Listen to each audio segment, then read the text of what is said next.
The story does not open on the open plains or under a wide western sky. It opens with thunder, wreckage, and the broken bodies of outlaws washing ashore on an unknown tropical beach. Arthur Morgan, Dutch van der Linde, and the shattered remnants of their once proud family crawl out of the surf of Guarma, choking on salt and smoke. Their Western myth suddenly stranded in a world that does not care who they are.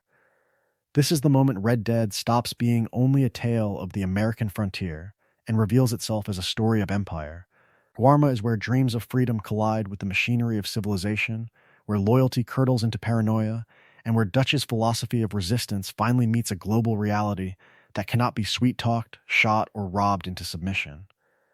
In the truest sense, the island is a mirror held up to the van der Linde gang, reflecting not the heroes they imagine, but the lost soul they have already become. At first glance, Guarma appears for only a handful of missions, a fever dream detour between the St. Denis bank job and the gang's final collapse. Yet its sugar fields, corporate militias, and rebel trenches quietly run through the veins of the entire Red Dead saga. The Braithwaite fortune in Lemoyne, the grand houses and rotting plantations, the very wealth that draws the gang into the Rhodes feud, all of it is stained with Guarma's sugar. Even far away in New Austin and West Elizabeth, the world is already drinking the profits of this island. Beneath the postcard palms lies a brutal economy.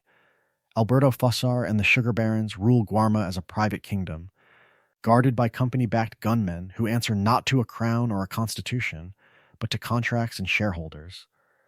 Shackled workers in the cane, guarded compounds, and whispered hints of debt that never ends reveal a system where freedom is a word on a ledger, not a right. Is this so different from the banks and railroads that haunt Dutch's nightmares back home? Guarma's history did not begin when the gang washed ashore, and it does not end when they sail away.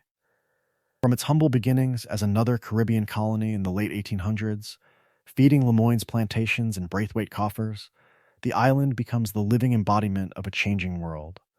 The world was changing, the old ways were dying, and Guarma sits at the crossroads, rebels under Hercule fighting corporate rule, foreign investors carving up land, governments pretending not to see. Those tremors echo into the early 1900s, into the age of John Marston, federal agents, and Red Dead Redemption's new order. In Guarma, the van der Linde gang is no longer a feared Western legend, but a small outlaw family trapped inside forces they barely understand. Dutch's speeches about freedom meet private militias. Arthur's lingering conscience meets a revolution that costs more than his own skin. What if the key to Dutch's final descent, to John's weary future, and to the death of the American outlaw dream is not in Blackwater or Beecher's Hope at all, but on this forgotten island? To answer that, the story must begin with Guarma's complete hidden history. Guarma is not just a backdrop for a shipwrecked chapter, it is the missing spine of an entire saga. It is a story of empire and rebellion, of sugar and blood, quietly holding the threads of Dutch, Arthur, and John long before their boots touch its shore. This journey promises a complete narrative, from the very beginning of Guarma's colonial birth to the last echo of its cannons in Dutch's mind. The island will be traced from its humble beginnings as another Caribbean possession carved up by distant powers, through the rise of sugar empires that turned jungle into profit, laborers into prisoners, and turquoise water into a moat for a fortress of capital. From there, the path will lead straight into the Braithwaite connection, showing how a decaying Lemoyne dynasty kept its wealth alive with Guarma sugar while pretending to be old Southern nobility. This is not merely a recap of Chapter 5 missions. It is a reconstruction of Guarma's hidden lore in the truest sense, using in-game dialogue, scattered letters, plantation layouts, and environmental scars, then placing them alongside real histories of Cuba, Puerto Rico, and the Dominican Republic. Why does Alberto Fussar rule with a private army instead of a crown? Why do the fields look less like free labor and more like a chain gang that never clocks out? Each detail pushes Guarma closer to the world of corporate colonialism that defined the late 19th century Caribbean. Step by step, the story will unfold. First, Guarma before the gang, when foreign governments and investors carved it into concessions and sugar monopolies, and when the old ways were dying under rifles and ledgers. Then, the era when Lemoyne's aristocrats, especially the Braithwaites, lashed their fading plantations to this island, turning Guarma into a distant lifeline and a brutal testing ground for profit at any cost. After that comes the tightening fist, Fussar, the sugar barons, the guarded compounds, the shackled workers who show what civilization really means when no one is watching. Only then does the rebellion rise. Hercule and his comrades transform Guarma from plantation to battlefield, a living embodiment of resistance against a philosophy of endless extraction.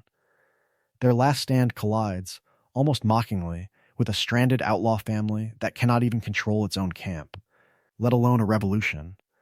Two worlds meet, idealistic speeches about freedom on one side, and an actual war for it on the other.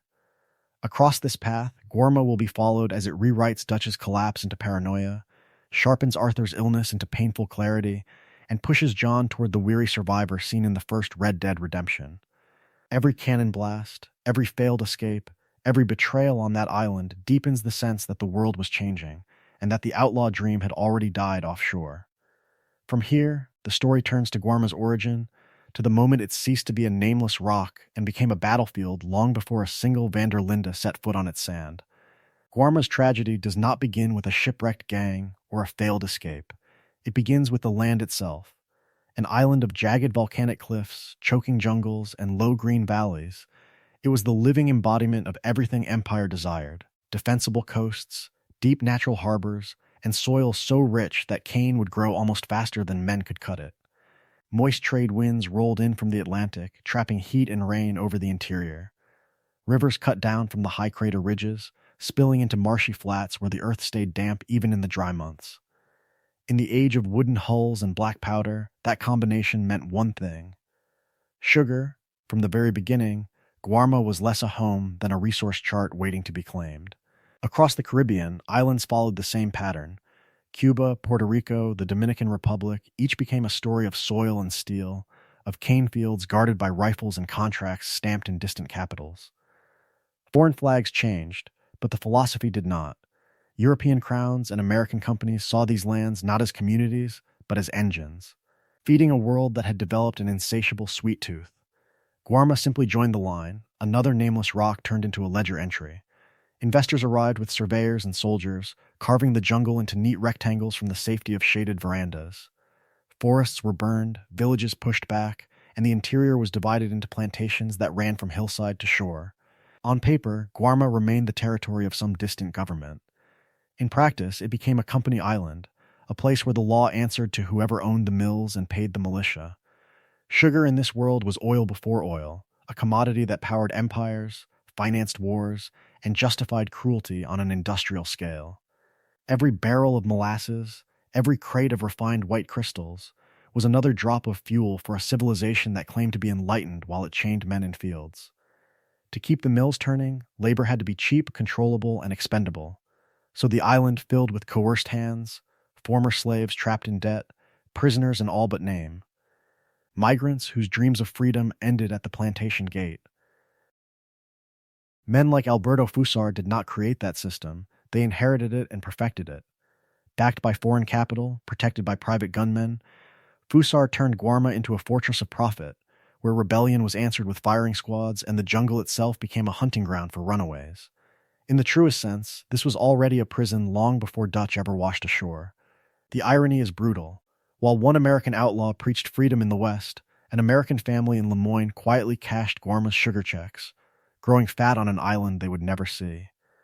The Braithwaite's fortunes, the van der Linde gang's path, and Fussar's little empire were already entangled in cane, chains, and contracts. The only question left was when those hidden ties would finally pull everyone toward the same storm. For the Braithwaites, Guarma was not a distant island. It was an invisible wing of their own house. While their mansion in Lemoyne sagged under peeling paint and creeping ivy, the books in Catherine Braithwaite's study still balanced in their favor. Propped up by sugar contracts signed in rooms that smelled of bourbon and old money. This was a family that had been rich since the very beginning of Southern aristocracy, one of the living embodiments of a world built on human bondage. Their white-columned estate, their horses, their parties and roads, all told a story of faded gentility and lost honor. Yet the real story was far colder. In locked desks and whispered conversations, Braithwaite men discussed tonnage, yields, and shipments from Guarma, turning Caribbean cane into Lemoyne champagne. The game hints at this in scattered letters and offhand remarks. Overseers complain about delays with the island sugar, Business partners reference our Guarma interests when speaking of Braithwaite debts. Even the van der Linde gang hears Rhodes gossips mutter that the Braithwaites have foreign holdings keeping them afloat. On the surface, it is just trade. Underneath, it is a story of chains moved offshore, of cruelty exported across the sea so that the front lawn can stay immaculate.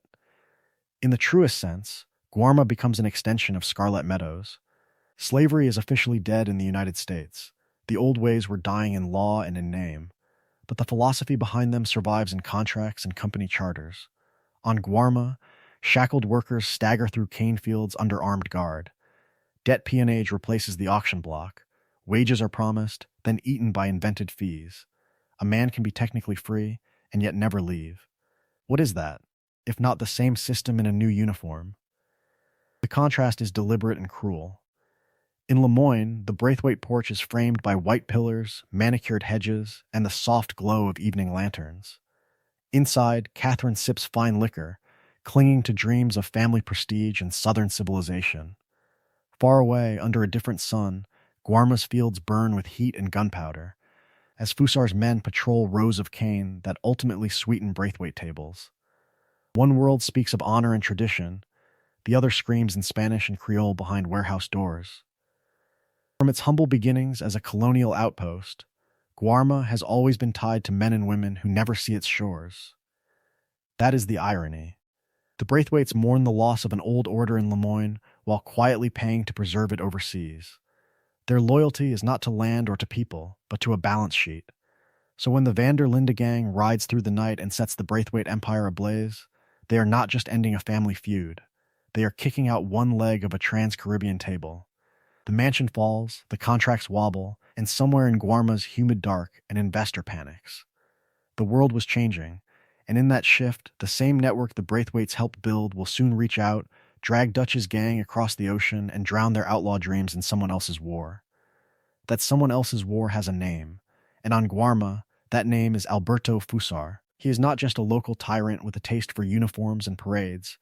He is the living embodiment of foreign sugar money, a man who rules an island the way a shareholder rules a ledger, turning land and people into lines of profit and loss.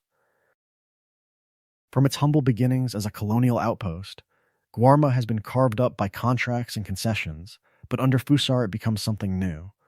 This is not a governor answering to a distant crown. This is a company warlord, propped up by investors who never have to hear a scream, running Guarma in the truest sense as a private kingdom. The plantations are his palaces, the docks his throne room, the export figures his royal decrees. The world was changing, and Guarma shows what happens when civilization arrives not with flags, but with balance sheets and Mauser pistols. Fussar's power does not rest on dusty garrisons and rusty cannons. His men carry modern rifles, patrol in crisp uniforms, and ride in armored wagons that feel more industrial than imperial. Guard towers rise over the cane fields, their silhouettes cutting into the tropical sky, each one a reminder that this is less a colony and more a corporate war zone, where business interests are enforced at gunpoint. Everywhere the gang moves in Guarma, the environment tells the story of that war. Chained workers shuffle under armed escort, their ankles clinking in rhythm with the surf.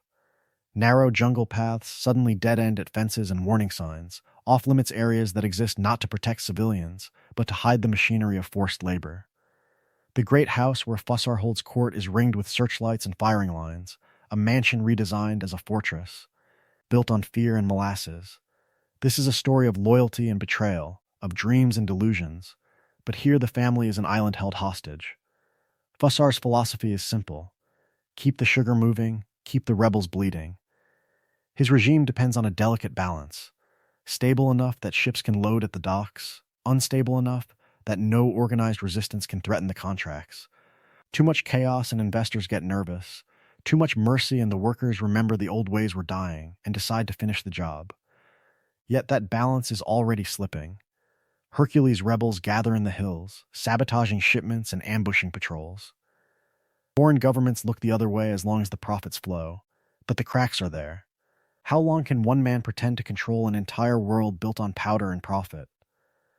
Fussar believes he has accounted for every variable, every threat, every lost soul he can break or buy. Then a storm wrecks a ship. A gang of American outlaws washes ashore, and a desperate revolutionary finds unexpected allies.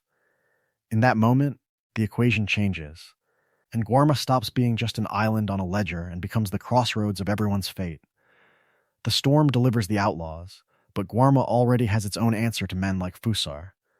His name is Hercule, and in the hills above those sugar fields, he is the living embodiment of resistance. Where Fussar hides behind ledgers and imported rifles, Hercule stands in the mud with his people. Scarred, exhausted, but utterly unwilling to bend. From its humble beginnings, the Guarman Rebellion is not a story of bandits chasing profit, but of workers and peasants chasing freedom. Hercule is no idealistic student dreaming in a caf. He is a battle-hardened commander who has watched friends vanish into labor camps and watched families starve when foreign investors demanded higher yields. In the truest sense, he fights not to get rich, but to make sure no one else can own his island again. The rebels survive where the plantations say no one can.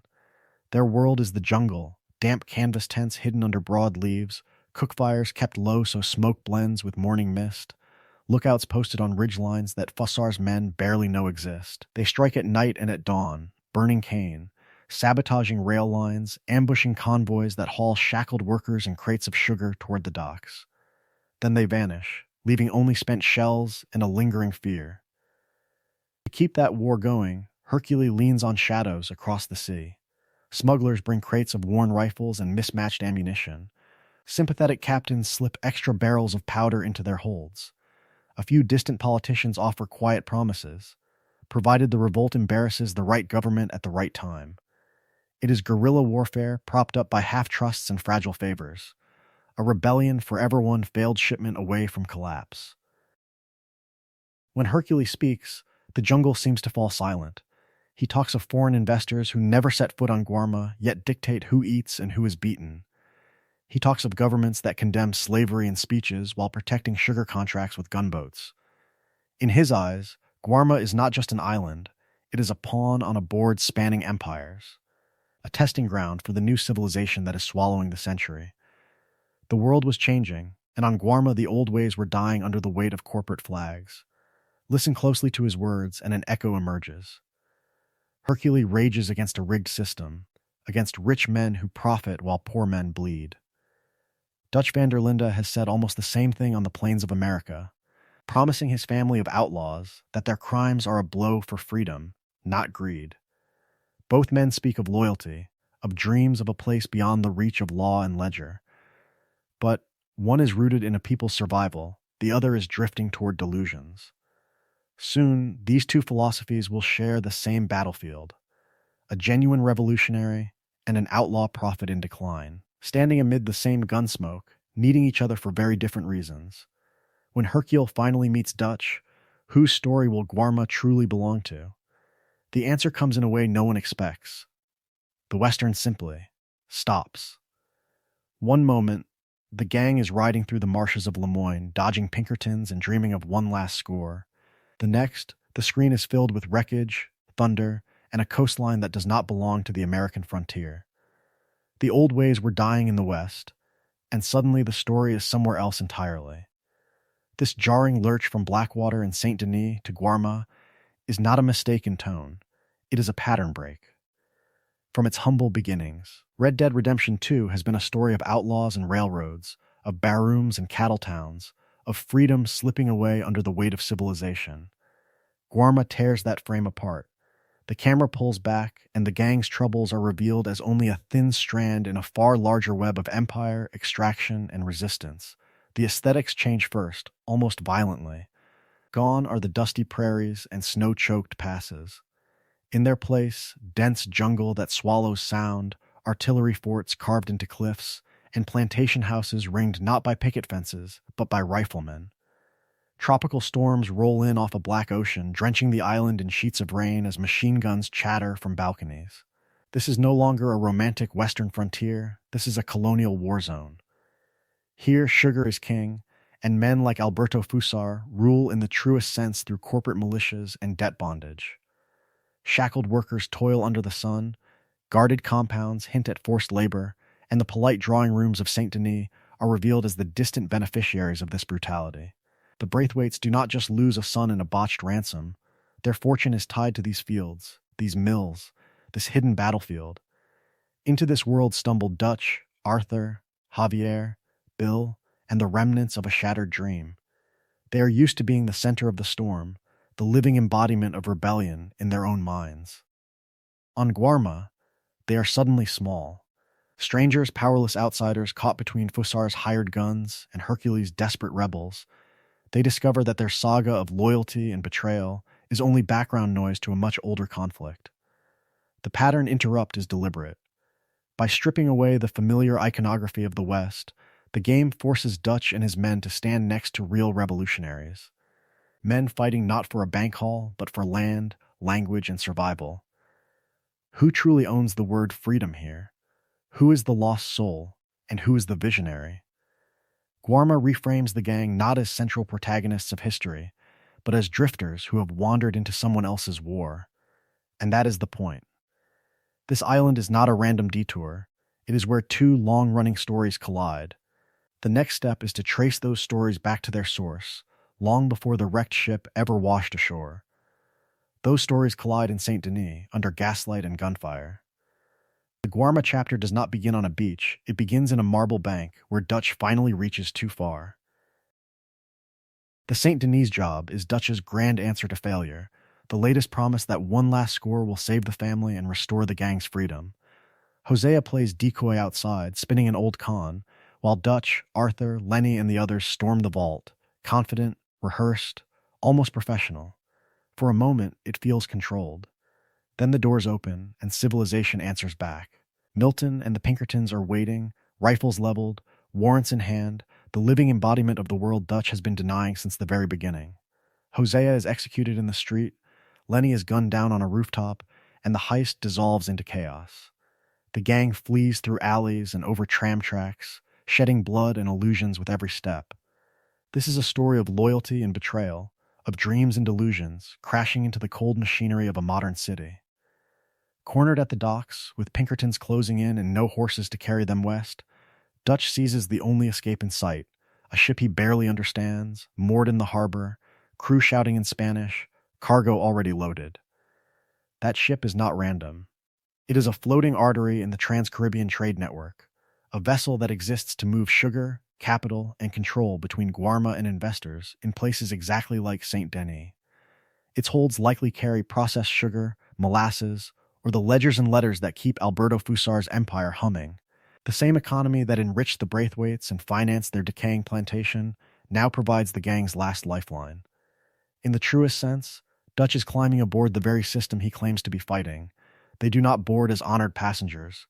They climb as desperate outlaws and half-hidden stowaways, pressed below deck, surrounded by crates stamped with foreign marks and the faint smell of rum and sweat. Outside, the harbor recedes. The old ways were dying on that shoreline, swallowed by smokestacks and electric lights.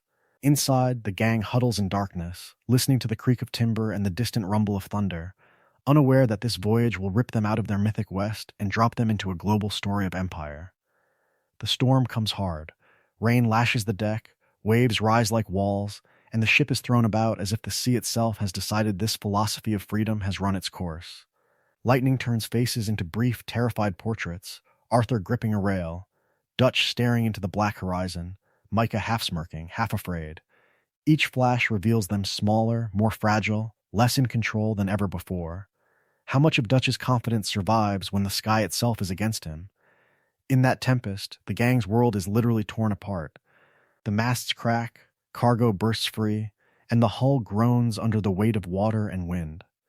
This is the moment when the story of the Linde gang stops being just a Western and becomes a story of global forces, of outlaws tossed on currents shaped by corporations, colonies, and distant governments.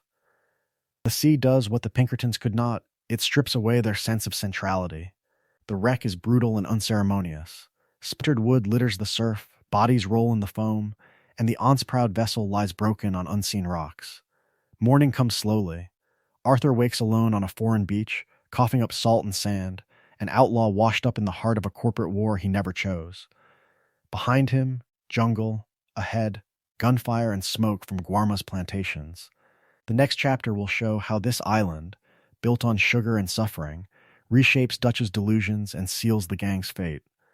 Arthur staggers to his feet on that foreign shore, and for the first time since the gang's humble campfires in the heartlands, the Van der Linde name means nothing. No wanted posters, no Pinkertons, no legend. Just a half-drowned outlaw blinking at a jungle that does not care whether he lives or dies. Those first hours on Guarma are chaos in the truest sense. The gang is scattered by the storm, thrown ashore in broken pieces, Javier clinging to rocks, Bill vomiting seawater, Dutch coughing blood into the sand. They are injured, disarmed, and disoriented, stripped of rifles, dynamite, even their coats.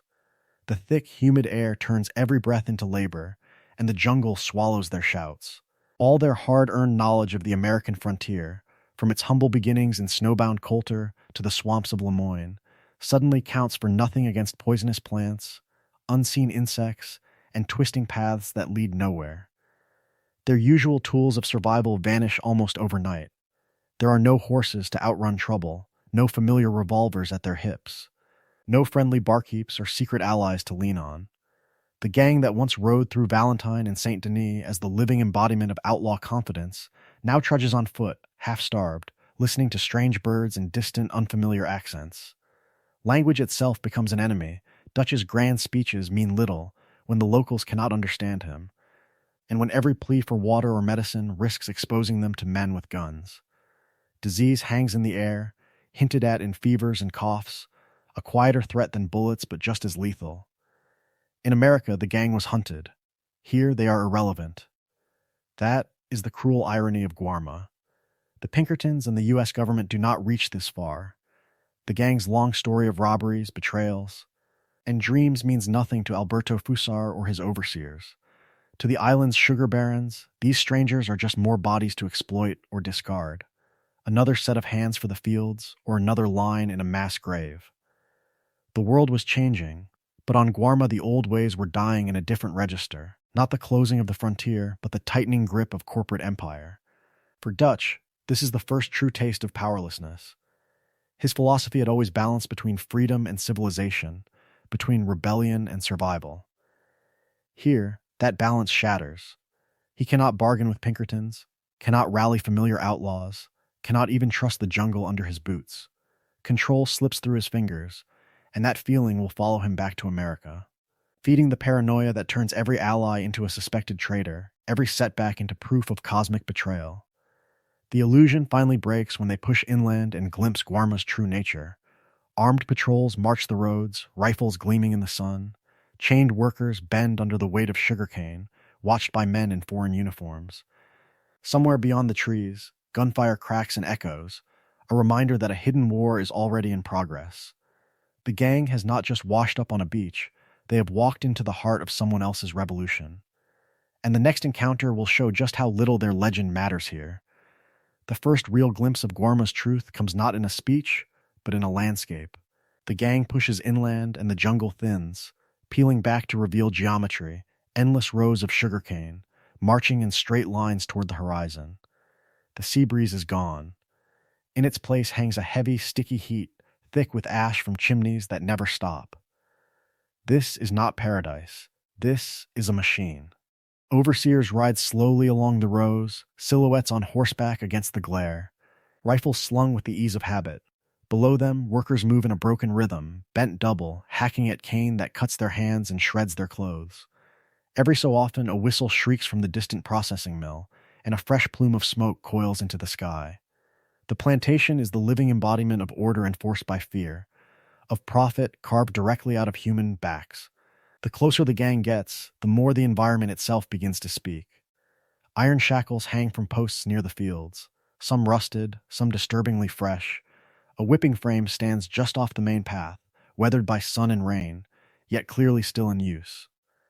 Cramped wooden barracks crouch behind the mill, windows barred, doors chained at night.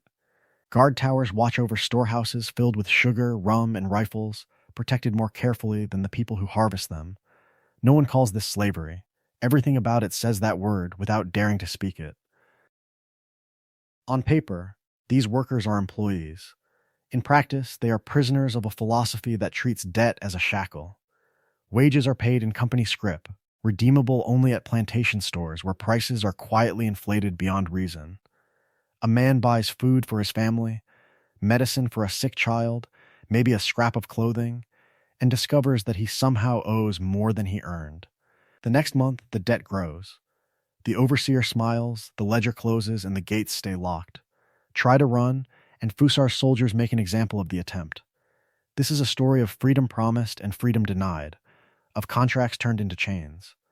From its humble beginnings in the plantations of places like Guarma, a global economy of sugar and profit learned to survive abolition by changing its language, not its cruelty.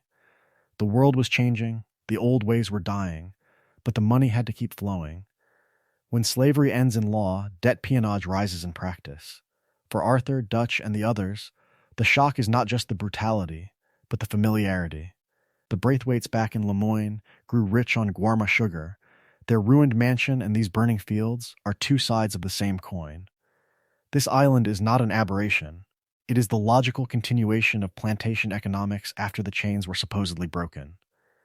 The gang came here as stranded outlaws, they realize, slowly and with growing horror, that they have walked into a mirror. Because what is Dutch's dream, in the truest sense, if not another promise of escape that never quite arrives?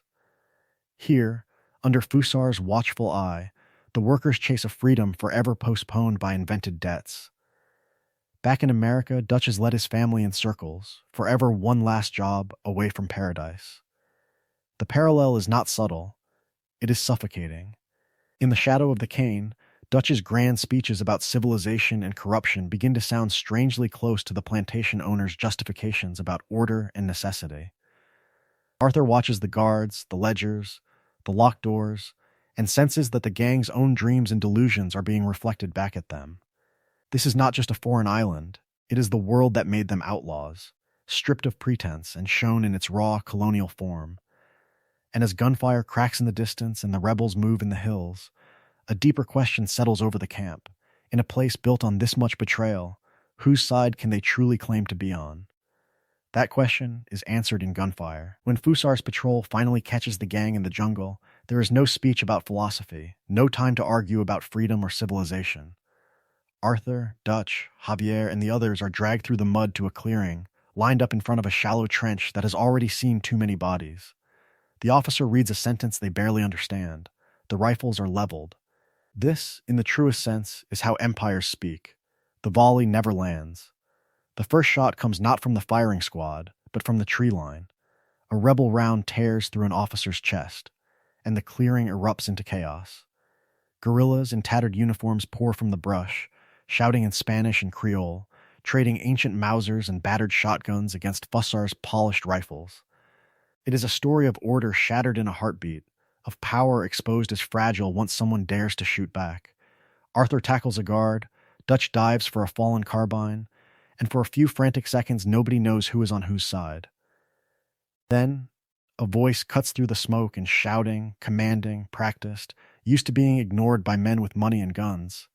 Hercule emerges as the living embodiment of Guarma's rebellion, scarred, exhausted, but unbent.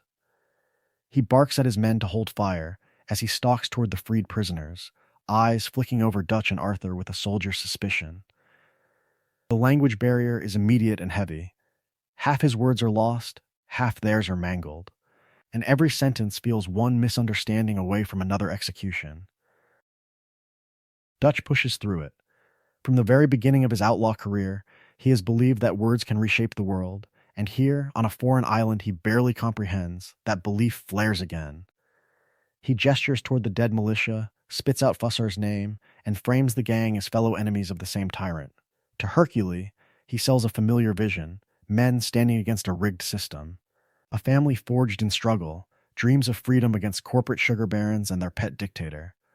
Hercule listens, but he does not swoon. Guarma has seen too many speeches, too many lost soul revolutionaries who died for nothing. His questions are blunt. Can they fight? Do they know guns? Will they help strike at Fussar's ships and compounds? He does not romanticize these strangers. He simply recognizes leverage.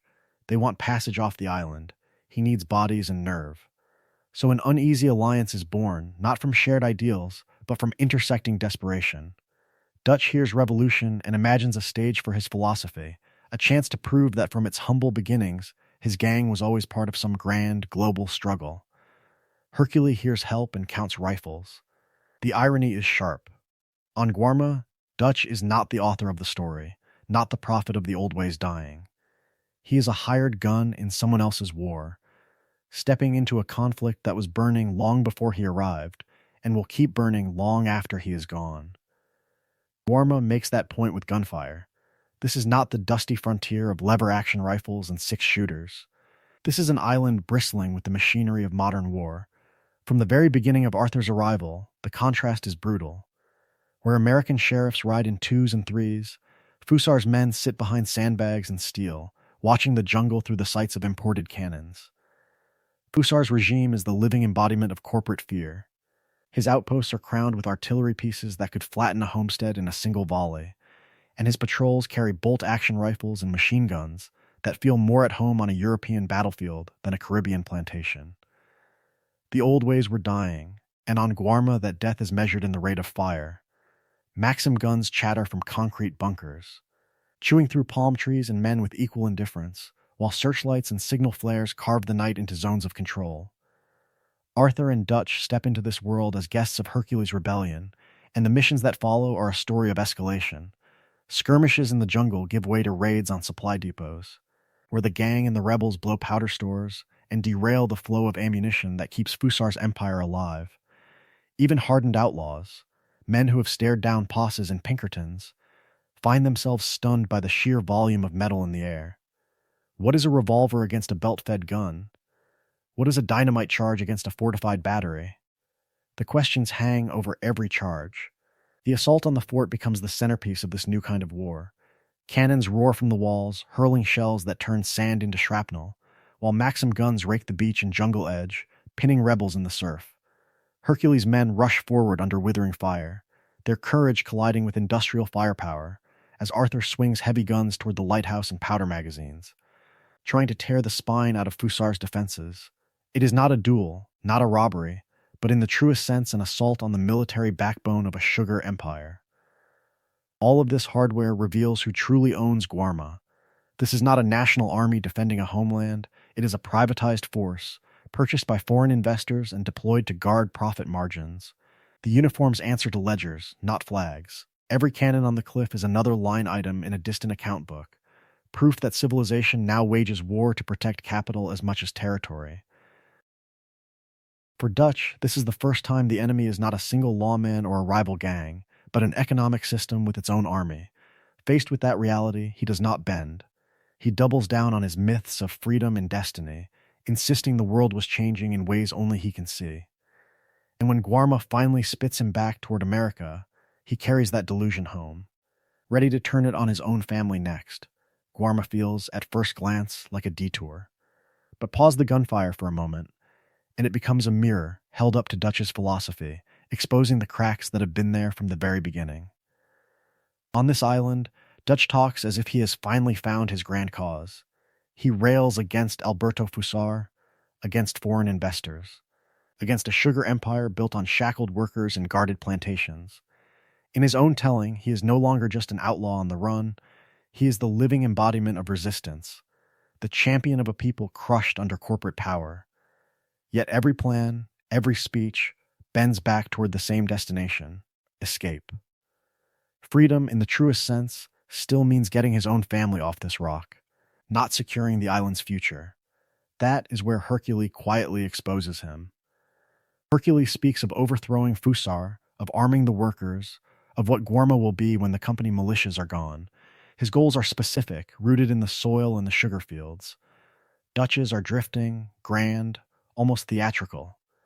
One man talks about a world after victory. The other treats victory as a stage on which to prove his destiny. Which of them is the real revolutionary? There are moments when Dutch seems almost intoxicated by the role. He volunteers his exhausted, half-starved people for frontal assaults, pushes for daring strikes that risk both the rebels and the gang for the sake of spectacle. Charging a fortified cliff battery, storming Fussar's compound under cannon fire, he chooses the loudest option, the most cinematic expression of defiance. It plays as heroism, Yet it is also a story of dreams and delusions, of a man who needs the revolution to look a certain way, even if it costs lives. Here the pattern shifts. From its humble beginnings, Dutch's rhetoric about freedom and civilization framed robbery as a necessary rebellion against a rigged system. On Guarma, the system is no longer abstract. It has a name, a uniform, a plantation ledger. Confronted with that reality, he does not deepen his commitment, he retreats. When the casualties mount and the odds worsen, his focus narrows back to survival. To the gang, to himself. The old ways were dying, but Dutch clings to the myth of Dutch the liberator rather than endure the grind of real liberation. Guarma reveals a hard truth. Dutch loves the idea of revolution more than its cost. He can denounce tyranny, he cannot live with the compromises, sacrifices, and limits that true change demands. Those firefights on the cliffs and in the jungle are not just action set pieces. They are psychological turning points, the moment his mask of idealism begins to slip. And when the smoke clears and a ship finally carries him away, he does not leave the island transformed. He leaves it armed with a new excuse, ready to bring that wounded, cornered philosophy back to America, and to turn it, at last, against his own lost soul of a family. But Guarma does not just wound Dutch's pride and harden his philosophy. It reaches into Arthur Morgan's chest and starts to close a hand around his lungs. From the very beginning of their time on the island, Arthur's body is failing him. The climb through the jungle is not the confident stride of the gang's enforcer. It is a stagger. Every hill is a punishment. The heat sits on his shoulders, the humidity clings to his clothes, and those first harsh coughing fits cut through the gunfire like a warning bell. The outlaw who once rode through blizzards without complaint now struggles to catch his breath in the shadow of palm trees. Guarma's landscape becomes the living embodiment of that deterioration. The air is thick, the colors too bright, the storms sudden and violent. Battles unfold in blinding rain, in choking foliage, on cliffs where the ground seems to slide underfoot. Externally, Arthur is sprinting through sugar fields and fortress courtyards. Internally, he is stumbling through exhaustion, fever, and doubt. His body is betraying him at the same moment Dutch's promises begin to ring hollow. The world was changing, and so was Arthur, but not in the way Dutch had always preached. Illness starts to strip away the physical power that once defined his role in the gang. On Guarma, he is still dangerous, still lethal, but there are stretches where he is forced into something unfamiliar, watching. He listens as Dutch and Hercule argue strategy, as deals are made with rebels and sugar barons, as civilians are put in the line of fire for another grand escape. He cannot simply muscle the situation into submission. He is an observer trapped inside a failing body, watching the man he once trusted make choices he can no longer fully influence. In that sense, Guarma is a story of forced perspective. When the bullets stop for a moment, the camera lingers on Arthur's labored breathing, on the way he leans against a rock or a tree, on the sweat and ash clinging to his face. The old ways were dying in front of him, Dutch's old ideals, the gang's old sense of family, and Arthur's own illusion of invincibility. Even before a doctor in Saint Denis names it tuberculosis, the island plays out as a fever dream where mortality presses in from every angle. By the time the ship carries them away, Guarma has done something paradoxical. It has weakened Arthur while sharpening him. In the truest sense, the island clarifies his vision. Dutch leaves with a new excuse for violence. Arthur leaves with a growing certainty that the dreams holding this family together are curdling into delusions, and that the real reckoning will come back on American soil. But that clarity does not arrive clean. It is born in gunsmoke, splintered wood, and the first great abandonment of Dutch van der Linde. Before the ship that finally carries them away, there is another vessel, another plan, another promise that this strange, cursed island will be nothing more than a brief detour. Dutch, Arthur, Javier, and the others throw in with Hercules' rebels for a coordinated strike on the docks. The bargain is simple in the truest sense. Shared blood for shared freedom. If they can seize a ship, the gang sails home and the revolution gains a symbol of victory against Alberto Fussar's sugar empire. From the very beginning, it feels like a story of desperation. Hercules' men slip through the jungle shadows with rusted rifles and borrowed courage, while the gang moves with the drilled confidence of seasoned outlaws. The world was changing, but here the old ways were dying in a hail of colonial gunfire rather than Pinkerton warrants. Dutch sells it as destiny, outcasts, and rebels, standing together against civilization's most brutal mask. The first shots almost make that philosophy look real. A guard drops. A spotlight shatters. For a heartbeat, the docks belong to the revolution. Then, Fussar's private army answers.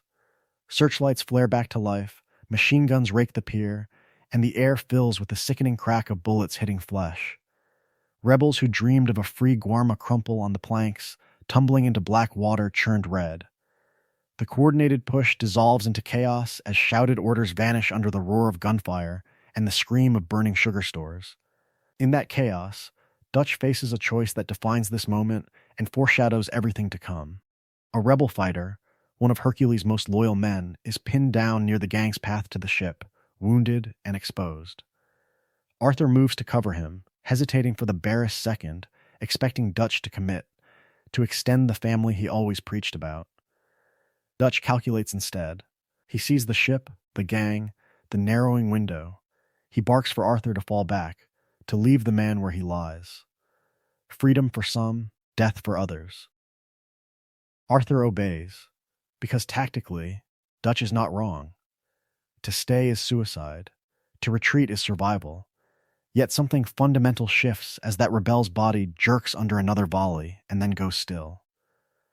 Arthur feels it, the weight of a life measured and discarded, the first deep unease that Dutch's philosophy has been quietly rewritten. Once, the gang was the living embodiment of loyalty and shared risk. Now, some allies are expendable, some sacrifices acceptable, so long as Dutch's dream survives. The escape fails. The gang is driven back, the seized ship a burning carcass listing in the harbor, its masts collapsing in showers of sparks. Bodies float among shattered crates of Guarma sugar, a grim cargo of lost soul after lost soul. Dragged once more into the jungle by surviving rebels, the gang stumbles away from the flames as Guarma tightens its grip. Dutch's mask has not fully fallen yet, but the cracks are visible, and the story of his betrayals is already underway. The fire on the harbor should have broken Fussar. Instead, it gave him an excuse. From the very beginning, Guarma had been a killing ground disguised as a business venture, a story of sugar and profit masking chains and gunfire. Now, with a ship in ruins and rebels emboldened, Fussar could present himself to foreign investors as the living embodiment of order under siege. The rebels were no longer dissidents. They were terrorists, and anyone near them was marked for death. The response came at dawn. Patrol boats combed the coastline while mounted columns pushed inland, sweeping through plantations and jungle villages in tight formations. Workers were dragged from cane fields and shanties, lined up against warehouse walls under the company banner. Some were beaten and sent back to work under heavier guard. Others were marched away in chains, toward holding pens that had once been storage sheds. A few, chosen almost at random, were hanged from the gallows hastily erected beside the docks, their bodies left as warnings. Guarma's simmering conflict became, in the truest sense, an open slaughterhouse. On the plantations tied to families like the Braithwaites, production did not slow. It accelerated. Overseers now carried rifles rather than whips, and soldiers paced the rows of cane, bayonets glinting in the tropical sun. Men collapsed from heat and exhaustion and were kicked aside, replaced without a word. Women and children hauled crates past stacked sugar barrels destined for Saint Denis, for the same civilized parlors that debated freedom while drinking Guarma in their tea. The world was changing, but here the old ways were dying in gunsmoke and molasses. For the Linde gang, this escalation was a cage snapping shut. Every skirmish, every whispered contact with Hercules now brought immediate retaliation. Villages that had offered a night's shelter were torched the next day. Guides who shared a trail vanished.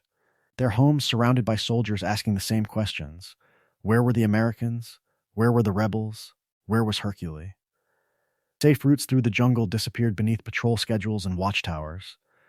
The gang's presence had always been trouble. Now it was a death sentence for anyone who showed them loyalty. Hercules watched his numbers dwindle. Each raid cost him men he could not replace. Each success drew a heavier response.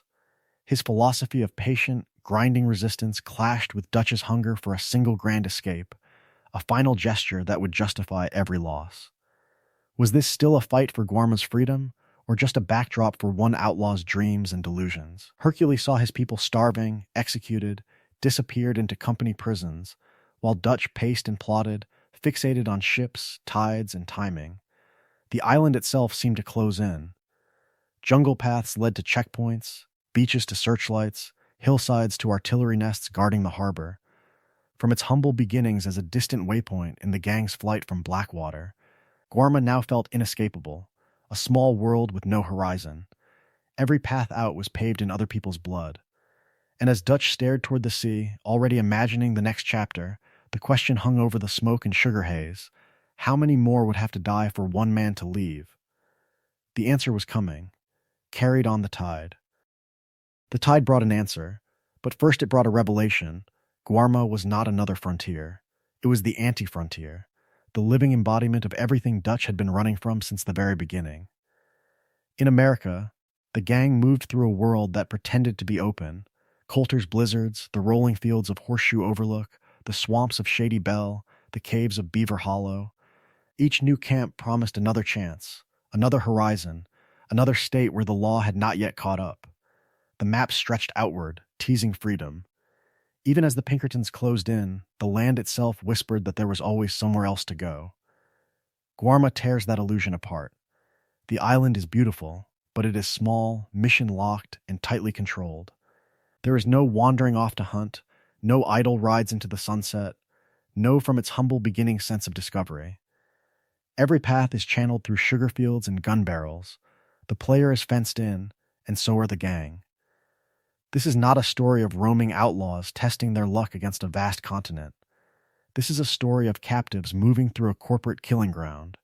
On the mainland, Dutch could sell the philosophy that the gang was a family forever on the move, forever just one big score away from disappearing into some imagined West. On Guarma, that fantasy has nowhere to hide. There is the sea, and there is the plantation. That is all. No Valentine, no Annisburg, no distant promise of Tahiti beyond the horizon. Only the literal Tahiti scheme collapsing on the shore of a place already owned, already divided, already paid for in blood. This closed geography is more than a level design choice. It is the world catching up with the van der Linde dream. The old ways were dying, and here the death is visible in every fence line, every guarded gate, every shackled worker under Alberto Fussar's watch. Guarma is a company island, its borders drawn by contracts and rifles, its rebellion crushed by private militias. What happens when outlaws who believed they were resisting civilization find themselves trapped inside its purest, most global form? Rockstar's answer is brutal. There is no more out there to run to. The frontier myth dissolves in the Caribbean humidity, replaced by the reality of an empire of sugar, debt, and foreign investors. In the truest sense, Guarma shows that the system Dutch rages against is not just American, it is planetary. Men like him are not romantic holdouts against progress. They are obsolete criminals in a world already carved up by capital. So when the final Guarma battles ignite, rebels charging, cannons firing, the gang clawing its way toward a stolen ship, the gunfire is doing double work. On the surface, it is a desperate tactical escape. Beneath that, it is the last thrashing of a dying outlaw philosophy, a lost soul of a dream smashing itself against walls that will not move. The ship will leave Guarma, but the cage it revealed will follow them home. The ship will leave Guarma, but first, Dutch demands one last performance. One last chance to prove that his philosophy still matters, that an outlaw with the right speech and the right cause can change the world with a gun and a grin. Hercule brings the plan, but Dutch brings the theater. A frontal assault on Fussar's coastal fort, timed with a rebel push from the jungle, ending with seized artillery and supposedly a captured ship to carry them all to freedom. The rebels are exhausted, underfed, half in rags, carrying mismatched rifles and borrowed courage. Dutch, by contrast, strides among them as if this is the very beginning of a legend, promising that together they will topple a tyrant and light a beacon for all oppressed people under corporate rule. It is a story of revolution, of freedom against civilization's chains, and he places himself at its center without hesitation. As the boats cut through the surf toward the fort, the fantasy becomes fire. Cannons roar from the walls, hurling water and splinters into the air. Sand erupts around the rebels as bullets rake the shoreline, men stumbling, falling, dragging one another forward. Arthur and Dutch leap into the chaos, pushing up the beach under a storm of lead, while Hercules' men shout and charge. the jungle at their backs, and the stone bastion ahead. Inside the fort, the battle turns into a maze of smoke and shattered masonry. Artillery blasts tear holes in ancient walls, sending stone crashing down in choking clouds. Rebels surge up stairways and along parapets, bayonets flashing, as Dutch and Arthur fight side by side, clearing gun nests and turning captured cannons back on Fussar's own defenders. The old ways were dying in that moment, the old colonial order, the old gang hierarchy, the old illusion that Dutch could be contained by anything but his dreams. Dutch is transformed in the fire. He charges recklessly, shouting slogans about liberty and brotherhood, firing wildly, laughing in the face of incoming shells. Each explosion seems to feed him, to confirm that he is the living embodiment of his own rhetoric, a revolutionary hero in the truest sense, rather than an outlaw clinging to excuses. Arthur, glancing at him between volleys, sees the intoxication, the way Dutch drinks in the chaos as proof that the universe still agrees with him. Is this leadership? Or is it a man high on his own mythology? When Fussar is finally cornered on the tower and the last guns fall silent, the victory lands with a strange, heavy thud. Bodies litter the courtyard, many of them rebels whose names the gang never even learned. The fort is cracked and burning, the flag changed, but the sugar fields still stretch out beyond the walls, and the foreign investors Hercules spoke of still sit an ocean away, untouched. Has anything truly changed here, except the list of the dead? For Dutch, though, this is a peak. From its humble beginnings as a conman's creed to this Caribbean inferno, his philosophy has never felt more validated. A tyrant overthrown, a ship secured, a crowd cheering his name. Guarma gives him a taste of pure, uncomplicated triumph, a story where he is the hero, and the collateral damage is just scenery. Everything after this will be an attempt to claw back that feeling, to turn every problem into another fort to storm, no matter how many in his own family must be sacrificed on the way. The fort falls. The ship waits. But Dutch's need for that high will not stay on the island. The fort does not simply fall.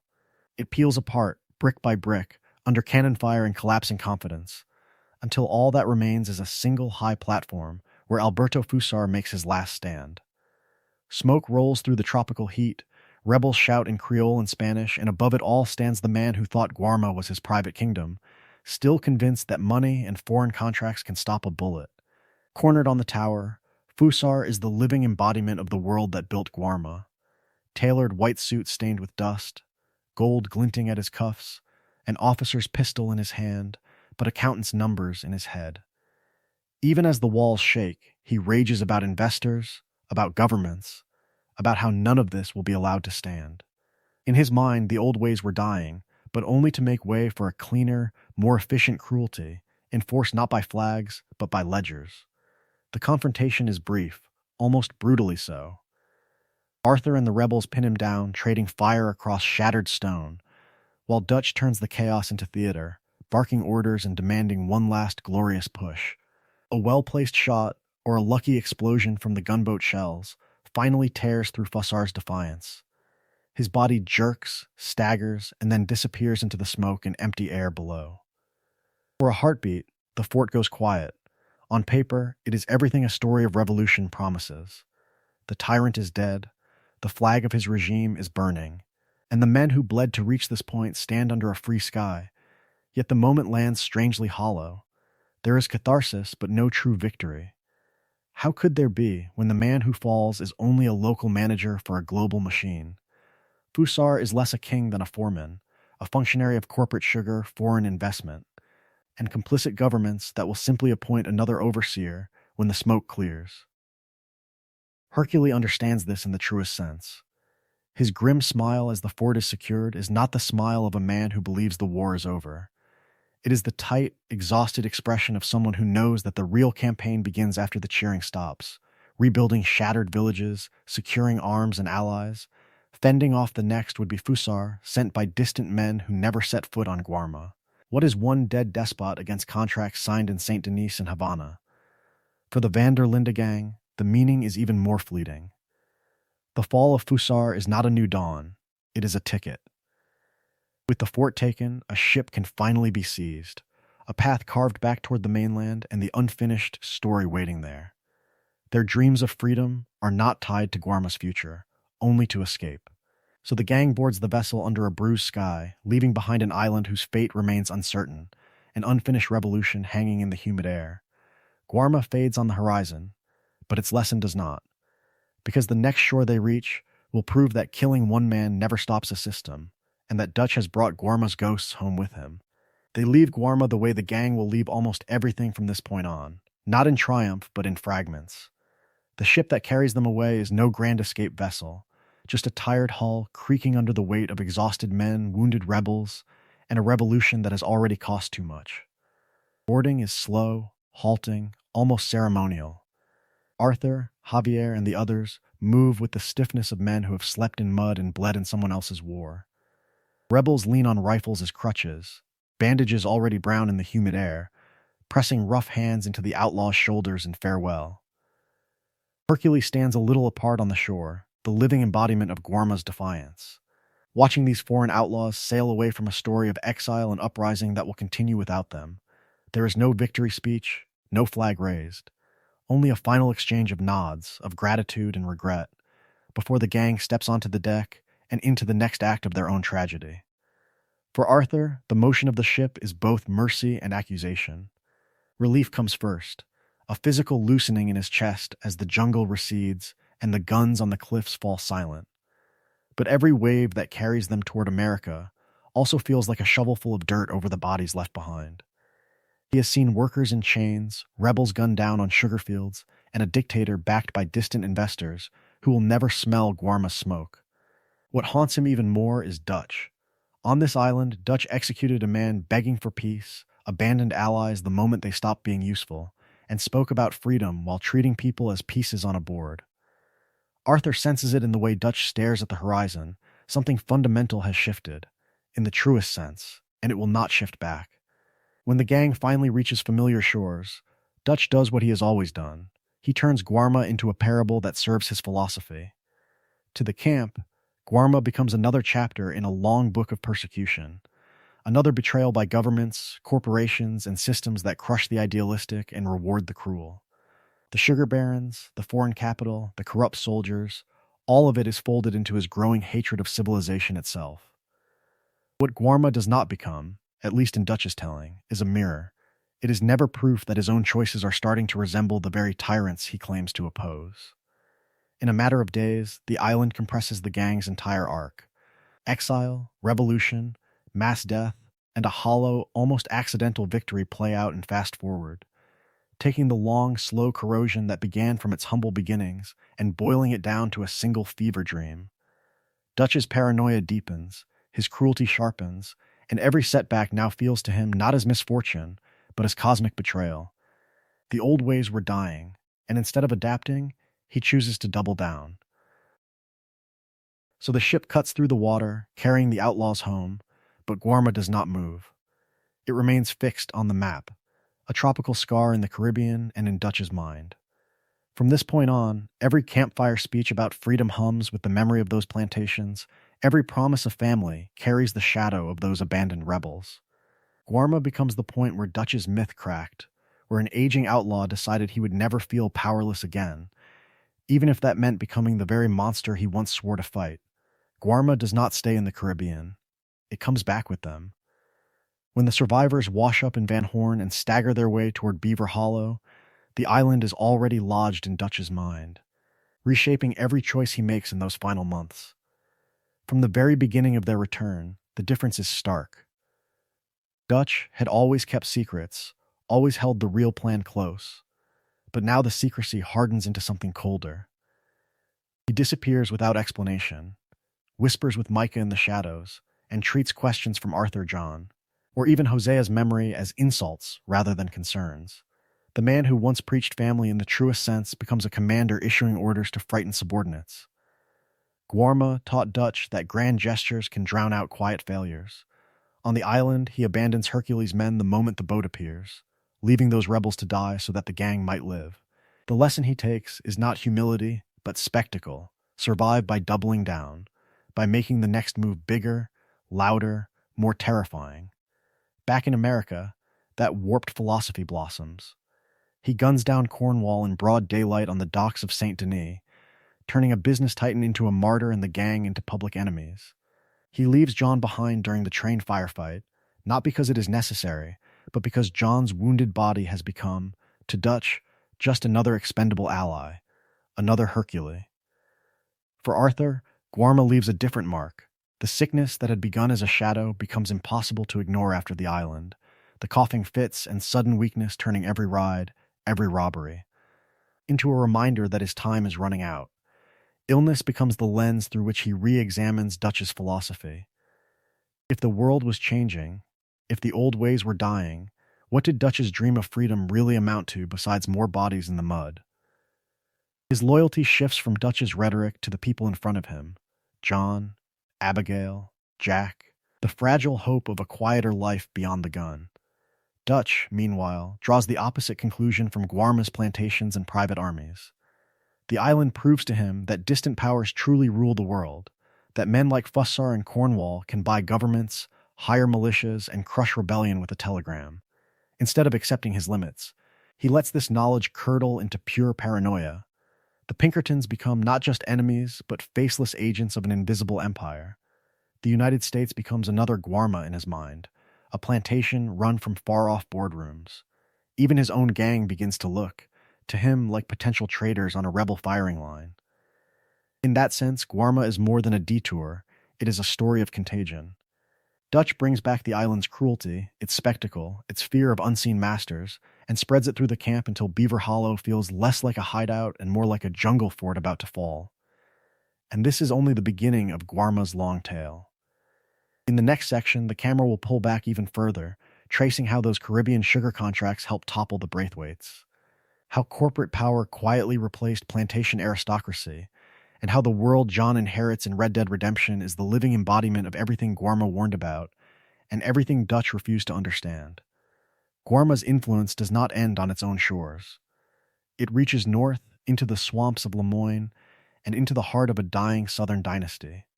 When the Linde gang rides up to the Braithwaite Manor, torches in hand and rage in their voices, they are not just avenging Jack. They are setting fire to a supply line that runs straight back to Guarma's sugar fields. From its humble beginnings, the Braithwaite estate built its wealth on the same commodity that made Alberto Fussar powerful: sugar. Their tobacco and moonshine are what the game foregrounds, but the ledgers and shipping crates tell a quieter truth. For decades, Braithwaite money has flowed through Caribbean contracts, through Guarma's plantations, through a network of investors who see the family as one more useful cog. The kidnapping of Jack, the ambush at the manor, the burning columns collapsing into the night sky — this is the very beginning of the end for that old arrangement. As the house burns and Catherine Braithwaite staggers into the flames, an entire philosophy of power goes with her. Aristocratic names, family honor, ancestral land, these are the symbols she clings to. Yet the real power, the real leverage, now sits in counting houses and corporate boardrooms far from Scarlet Meadows. When the Braithwaites fall, some contracts in Guarma are suddenly exposed, unsecured, available. The investors do not mourn. They adjust. In that sense, the destruction of the Braithwaite line is not a clean victory, but a transfer of risk. The disappearance of an old partner gives men like Fussar and his foreign backers room to tighten their grip, to renegotiate terms, to bring Guarma even more firmly under faceless control. A plantation matriarch dies screaming, but the ships keep sailing, the sugar keeps moving. The profits keep rising. The old ways were dying, the money simply changes hands. Rockstar uses this to mark a transition from visible tyrants to invisible ones. The Braithwaites are the living embodiment of the antebellum fantasy: grand house, enslaved labor and living memory, rituals of gentility masking rot.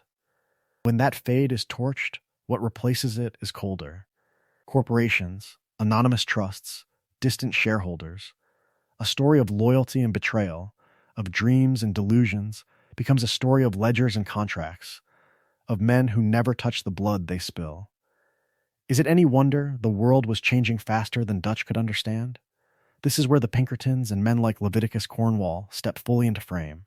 They represent the same investor class that props up Fussar on Guarma, the same appetite for profit that turns islands into work camps and swamps into company towns. The tragedy in Lemoyne, the deaths of Sean, of Hosea's hopes for peace, of the Braithwaite line itself, is directly wired to Caribbean exploitation. Different accents, same capital. And when the gang rides away from the burning manor, convinced they have struck a blow for family and freedom, they have, in the truest sense, done the opposite. By erasing an old dynasty, they clear the field for a more efficient, more ruthless order, one that will hunt them through the streets of Saint Denis, choke their camp at Beaver Hollow, and finally crush John's last attempts at an honest life. The plantation is gone, the corporation is coming. But what happens when the outlaw world discovers that the new master has no face at all? The new master does have a face. In America, it is Leviticus Cornwall, the living embodiment of railroads, oil, and capital stitched together into one relentless will. If Fussar is Guarma's tyrant, Cornwall is the man who proves that tyrant is not an exception, but a business model. From its humble beginnings, Cornwall's empire grows along steel lines and telegraph wires, not along bloodlines and family crests. He buys railroads, crushes competitors, and funds oil fields that poison the land around Annisburg. What does that have to do with a distant Caribbean island? Everything. The same banks that float Fussar's sugar bonds underwrite Cornwall's rail expansion, and the same logic of profit at any cost turns both the bayous of Lemoyne and the jungles of Guarma into company property. Cornwall surrounds himself with hired guns and bought lawmen, just as Fussar hides behind his private militia. When Cornwall steps off the train in Valentine or Saint Denis, Pinkertons flank him, deputies defer to him, and local officials shrink in his shadow. On Guarma, uniformed soldiers play the same role, guarding refineries and whipping workers, answering not to a flag in the truest sense, but to a ledger. Two different uniforms, one philosophy. The game scatters clues that these worlds are already fused together. Letters in Braithwaite Manor mention sugar contracts and foreign exporters. Shipping manifests in Saint Denis docks list cargoes of sugar and rum heading north. Bound for markets Cornwall dominates through his control of rail and distribution. Even Hercules' dialogue on Guarma points to foreign investors and American interests meddling in the island's politics. The implication is clear. A sack of Guarma sugar on a Saint Denis table has passed through the same invisible hands that throttle the coal miners of Annisburg. This turns the gang's war into something far larger than Dutch ever understands. The Van der Linde gang believes it is fighting sheriffs, Pinkertons, and the occasional magnate who needs humbling. In truth, its story is a story of resistance against a global economic order that does not even notice it. Dutch blows up Cornwall's train, robs his oil fields, and dreams of striking a blow for freedom. Yet that same network simply reroutes, rehires, reinvests. One dead investor can be replaced. One lost soul on a gallows cannot. Guarma makes this order visible for a brief, brutal moment. The island is the overseas face of the same empire fencing off the west, enclosing open range and driving railroads through the last pockets of wilderness. The old ways were dying long before Dutch realizes it. By the time Arthur staggers back from Guarma's shores, the gang's outlaw dreams are already obsolete, hemmed in by a world where corporations rule on both sides of the sea. The next chapter will show how that invisible empire tightens its grip until even Dutch's delusions can no longer hide it. Guarma vanishes almost as quickly as it appears. Yet for a place that exists on the margins of the map, it feels unnervingly complete, as if the camera has only panned across a corner of a much larger stage. From the very beginning, that sense of hidden scale has fueled a quiet suspicion among players. Was Guarma once meant to be more than a brief, storm-tossed chapter? The island has its own economy in sugar, its own tyrant in Alberto Fussar, its own rebels under Hercule, and even subtle ties to the Braithwaite family's fortunes back in Lemoyne. This is not a throwaway backdrop. It is a story of empire and rebellion that seems to keep going just off-screen. Consider what it costs to build a place like this.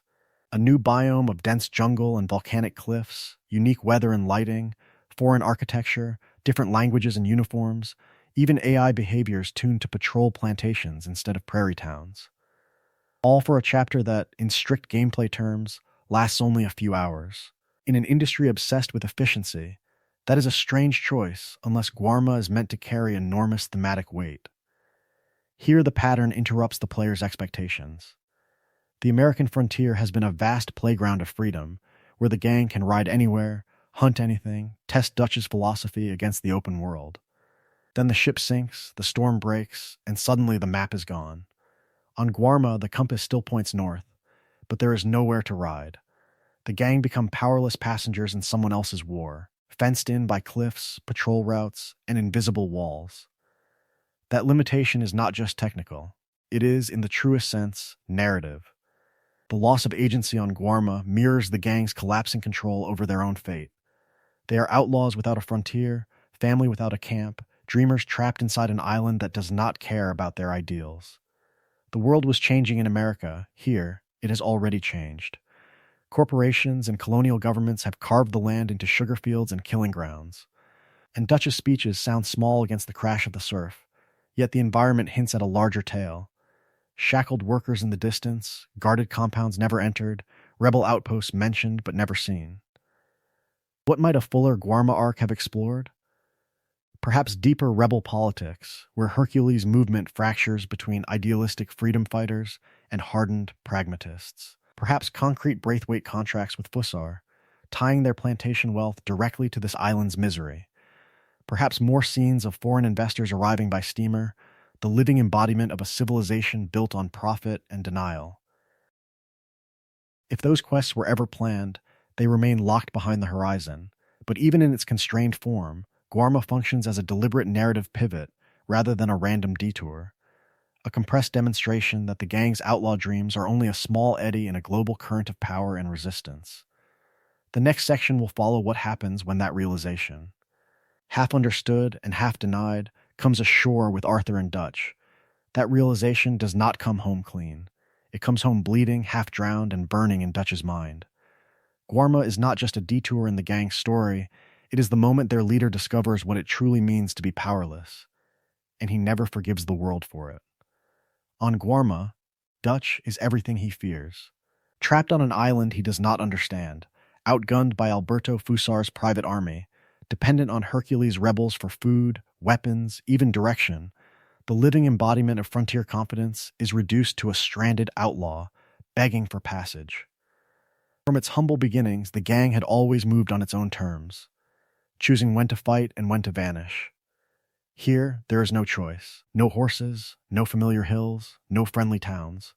Only jungle, checkpoints, and the constant reminder that someone else owns the horizon. That sense of being owned cuts deeper than any bullet. Dutch watches shackled workers marched under armed guard, sees an entire island bent beneath corporate sugar and colonial power, and realizes that in this corner of the world, he is not a feared bandit or a romantic outlaw. He is just another body that can be shot, caged, or traded away. For a man whose philosophy has always framed crime as resistance, this humiliation is unbearable. In the truest sense, Guarma is his first real prison. So he makes a promise, not out loud but in the private court of his own pride, never again. Never that helpless, never that dependent, never that small. When he returns to America, that vow travels with him, invisible but heavy. The Dutch who walks into Beaver Hollow is not the same man who camped under the big skies of Horseshoe Overlook. His leadership narrows. Where once Hosea's caution could temper his schemes, now Dutch treats dissent as betrayal. Arthur's doubts, born from that same island horror, are brushed aside with anger. The attacks on the Braithwaites, on Cornwall, on anyone who threatens the gang, become less about strategy and more about proving he is still in control. If Guarma was a story of being cornered, then every plan afterward is an explosion meant to blow the corners off the map. His rhetoric shifts too. On the island, he rails against tyranny and betrayal, the sugar barons, the investors, the corrupt governments that fund them. Back home, those words rot into blanket distrust. Pinkertons, industrialists, old allies, even John and Arthur, all blur into a single category, traitors who do not believe enough. When reality contradicts his self-image, he simply rewrites the story. He did not misjudge the world betrayed him. The final camps reflect this warped lesson. Shady Bell is a haunted mansion, Beaver Hollow a dark warren, the mountain hideout above the tree line is Dutch's last, desperate attempt to build his own Guarma-style fortress, a place where the outside cannot reach, and only his voice defines truth. High, cold, and isolated, it promises safety but delivers suffocation. The old ways were dying, yet Dutch responds by digging deeper into delusion. Guarma did not just break him, it taught him the wrong lessons about power, fear, and control, and he brings those lessons back across the sea, ready to apply them ruthlessly to the only family he has left. The next chapter will show how that imported paranoia turns the gang's final stand into a slow-motion execution. But if Guarma poisoned Dutch, it clarified Arthur. The island becomes, in the truest sense, the mirror he can no longer avoid, reflecting not just Dutch's descent, but his own complicity in a story of loyalty and betrayal, of dreams and delusions, of family turning into something far more dangerous. From the very beginning of their exile, Arthur watches Dutch make choices that feel wrong in his bones. Dutch executes the ship's captain in cold blood, not as a necessity of survival, but as a performance of power. Later, when Fussar's men close in, Dutch throws them into reckless assaults, promising Hercule that the gang and the rebels share a destiny. Yet every skirmish costs rebel lives, while Dutch clings to the one thing he truly cares about: escape. The final push against Fussar ends in a hollow victory. The dictator toppled, but the island still bleeding, the sugar barons still waiting in the wings. Arthur walks away, not triumphant, but uneasy. Guarma's plantations strip away Dutch's rhetoric. The shackled workers, the guarded compounds, the corporate militias patrolling for profit rather than principle, all reveal a world where freedom is a slogan sold by men who own everything. Dutch has always claimed the gang is the living embodiment of resistance to a rigged civilization. Yet here, the rigging is undeniable, and Dutch's answer is not to stay and fight for those truly trapped, but to use their struggle as a stepping stone. How can his philosophy survive contact with this reality without changing or breaking? For Arthur, already coughing in the jungle heat, the answer arrives in his own body. His worsening illness turns every near-death moment into a question. When he staggers through gunfire on the beach, when he nearly drowns crawling toward that departing boat, survival stops feeling heroic and starts feeling arbitrary. If death can come that easily, what has all this killing been for? The old ways were dying, and so was he. By the time the gang reaches Beaver Hollow, Guarma lingers in Arthur's silences. He watches Dutch promise Cornwall's blood, Bronte's blood, Milton's blood, and hears echoes of Fussar. In late conversations with Charles, with Sadie, with John, Arthur never names the island. But the shift is clear. Dutch is no longer a flawed father figure, but a man who abandoned allies the moment they stopped being useful. Arthur has seen him bargain with revolution as if it were a train ticket. From its humble beginnings, the gang's story was built on the belief that Dutch could see further than anyone else. Guarma proves he cannot. Without that island, Arthur might have clung to faith a little longer, might have followed Dutch all the way into the abyss. With it, the path bends toward redemption instead, toward protecting John and his family from the very man who raised them.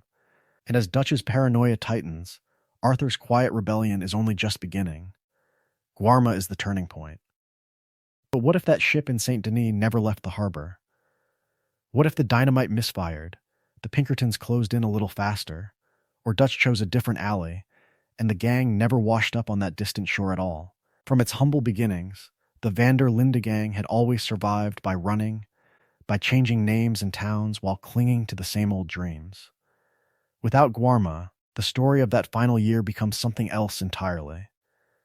Dutch, Arthur, and John would still be trapped between freedom and civilization, but the crucible that strips them down to their cores would be missing. The world was changing, the old ways were dying, yet the harshest lesson in that truth would never arrive. For Dutch, Guarma is the moment his philosophy stops being romantic bandit rhetoric and becomes the living embodiment of delusion. Captivity, betrayal by a foreign tyrant, and a failed revolution compress his worst fears into a few feverish days. Remove that, and his paranoia would still grow, but more slowly, more plausibly. Without Alberto Fussar's prison and Hercules' doomed rebellion, Dutch might never taste that intoxicating fantasy of leading a revolution, only to watch it crumble. Would his distrust of everyone, his obsession with Micah's flattery, escalate as quickly without that humiliation burned into him? Arthur's arc changes even more. On Guarma, disease, exhaustion, and the sight of chained laborers on the sugar fields force him to see the gang's crimes reflected in another world's cruelty.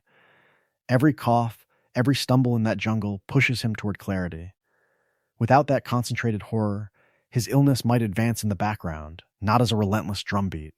Perhaps he still questions Dutch, still sees the betrayal of the gang's ideals, but does he reach the same hard truth about John in time to act? Or does loyalty, in the truest sense, hold him a few crucial weeks too long?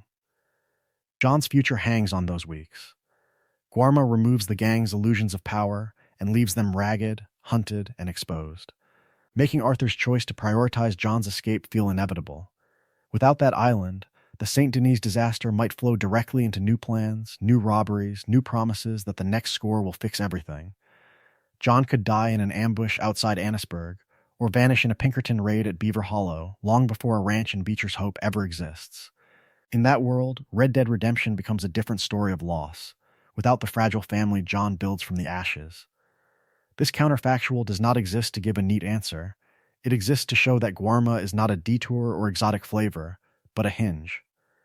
It is where outlaw legend tips into tragic inevitability, where dreams become delusions, and where the gang's fate ceases to be an open question at all. And once that hinge swings, there is no turning it back. Guarma does not end when the credits roll on the island. In a story of empire and resistance, the ship leaving at dawn is not closure. It is simply the moment the outsiders stop watching. From the very beginning, the game treats Hercule and his rebels as figures glimpsed in passing, important enough to save the gang, yet peripheral to the van der Linde tragedy. Their final stand is left unresolved on purpose. No epilogue letter arrives, no newspaper headline spells out victory or defeat. Only scraps remain, Hercules' dialogue about foreign investors, the seized fort, the sudden silence of Fussar's cannons, and the uneasy calm that settles over the bay as the outlaws depart. One version of Guarma's future begins there, in that quiet. Fussar is dead, his gunboat sunk, his private army shattered in the fort's courtyard. In this best-case imagining, the rebels do what so many revolutionaries dream of doing. They move from guerrillas to governors. They hold the fort, seize the armory, and rally the plantation workers who have watched the old ways of sugar and chains rule their world for generations.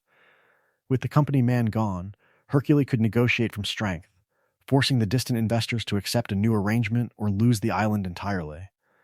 In that scenario, Guarma becomes a fragile experiment in autonomy. Not full freedom, perhaps, but leverage. The rebels tax the docks, control the harbor, and play rival powers against each other. Hercules' charisma, his fluency in global politics, becomes an asset rather than a death sentence. He understands that in the truest sense, Guarma is not just a place, it is a commodity, a port, a line on some ledger in Havana, New York, or London. But the darker path is just as plausible, and maybe more in step with how the world was changing. Sugar is too profitable, the harbor too strategic, the habit of domination too entrenched. In that version, Fussar is replaced, not repudiated. The investors send another strong man, smoother in manners, more careful with public hangings, but no less ruthless. The crackdown returns, only with better rifles and cleaner ledgers, and the rebellion is crushed or quietly bought off. A few leaders vanish at sea. Others accept positions in the new administration. The revolution becomes a footnote in a quarterly report. Hercules' tragedy is that he seems to know this. His speeches about foreign capital, about governments that look the other way, show a man who understands that Guarma is the living embodiment of a global order where plantation and prison are two faces of the same civilization. Even if he wins the fort, he is fighting shareholders, not just soldiers. Even if he survives, he will always be under siege. So the game withholds an ending. That ambiguity is not a loose thread, it is a philosophy. Guarma's struggle does not resolve because such struggles rarely do. The outlaw's visit is only a passing storm, a brief collision between one dying outlaw myth and another, deeper war over labor and land.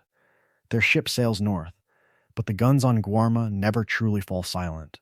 And in the background of the gang's final collapse, that unfinished revolution lingers, a reminder that Dutch's private downfall is only one small chapter in a much larger, unfinished story of power, profit, and resistance.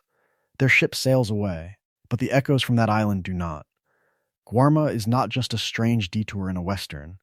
It is the moment the story tears open and reveals the machinery behind the myth. The world was changing, and for the first time the gang is forced to see that the noose tightening around their necks in America is tied to chains hammered into the ground far from home. From its humble beginnings, Red Dead seems like a story of one country closing in on itself. Railroads, Pinkertons, barbed wire, and the slow suffocation of the outlaw dream. Yet Guarma exposes Rockstar's broader ambition. This is not only about the American frontier dying, it is about the worldwide spread of corporate and colonial power, about sugar contracts and foreign investors, about how a philosophy of progress turns land and people into ledgers. The themes are the same, only the scenery shifts. In the West, dispossession appears in fenced reservations, burned homesteads, and small farmers crushed by banks. Native tribes are pushed off ancestral ground, ranchers lose everything to debt, outlaws become the living embodiment of a world that no longer has room for them. On Guarma, that same logic becomes more explicit, less politely hidden. Shackled workers trudge through cane fields under armed guard, Alberto Fussar rules as a company-backed dictator, and Hercules rebels fight not just a tyrant, but the faceless corporate empires behind him. The pattern is impossible to ignore. The same civilization that fences off ranches in New Hanover is militarizing tropical islands in the Caribbean. The same capital that props up the Braithwaite family in Lemoyne is flowing through Guarma's sugar, staining their wealth with blood from another shore. Is it any accident that the gang's feud with an old plantation dynasty is quietly tied to the very plantations where those workers are beaten into submission? By dragging the gang halfway across the world. The narrative breaks the illusion that America's story is isolated or exceptional. Dutch imagines himself as a unique rebel, a man standing alone against a corrupt nation, but in Guarma he becomes just another armed intruder in a long chain of them, briefly useful to a rebellion he does not understand. For once, his grand speeches mean nothing. His dreams and delusions are swallowed by a conflict that began long before he arrived and will continue long after he is gone. In the truest sense, this global framing deepens the tragedy of the van der Linde gang. They are not heroic revolutionaries or singular monsters, only one more desperate band crushed between old ways dying and new empires rising. Their family is a small fire flickering on the edge of a vast storm front. And when that storm finally reaches John Marston, when Guarma's sugar money and corporate guns reshape the world of Red Dead Redemption, the cost of that empire will come due once more.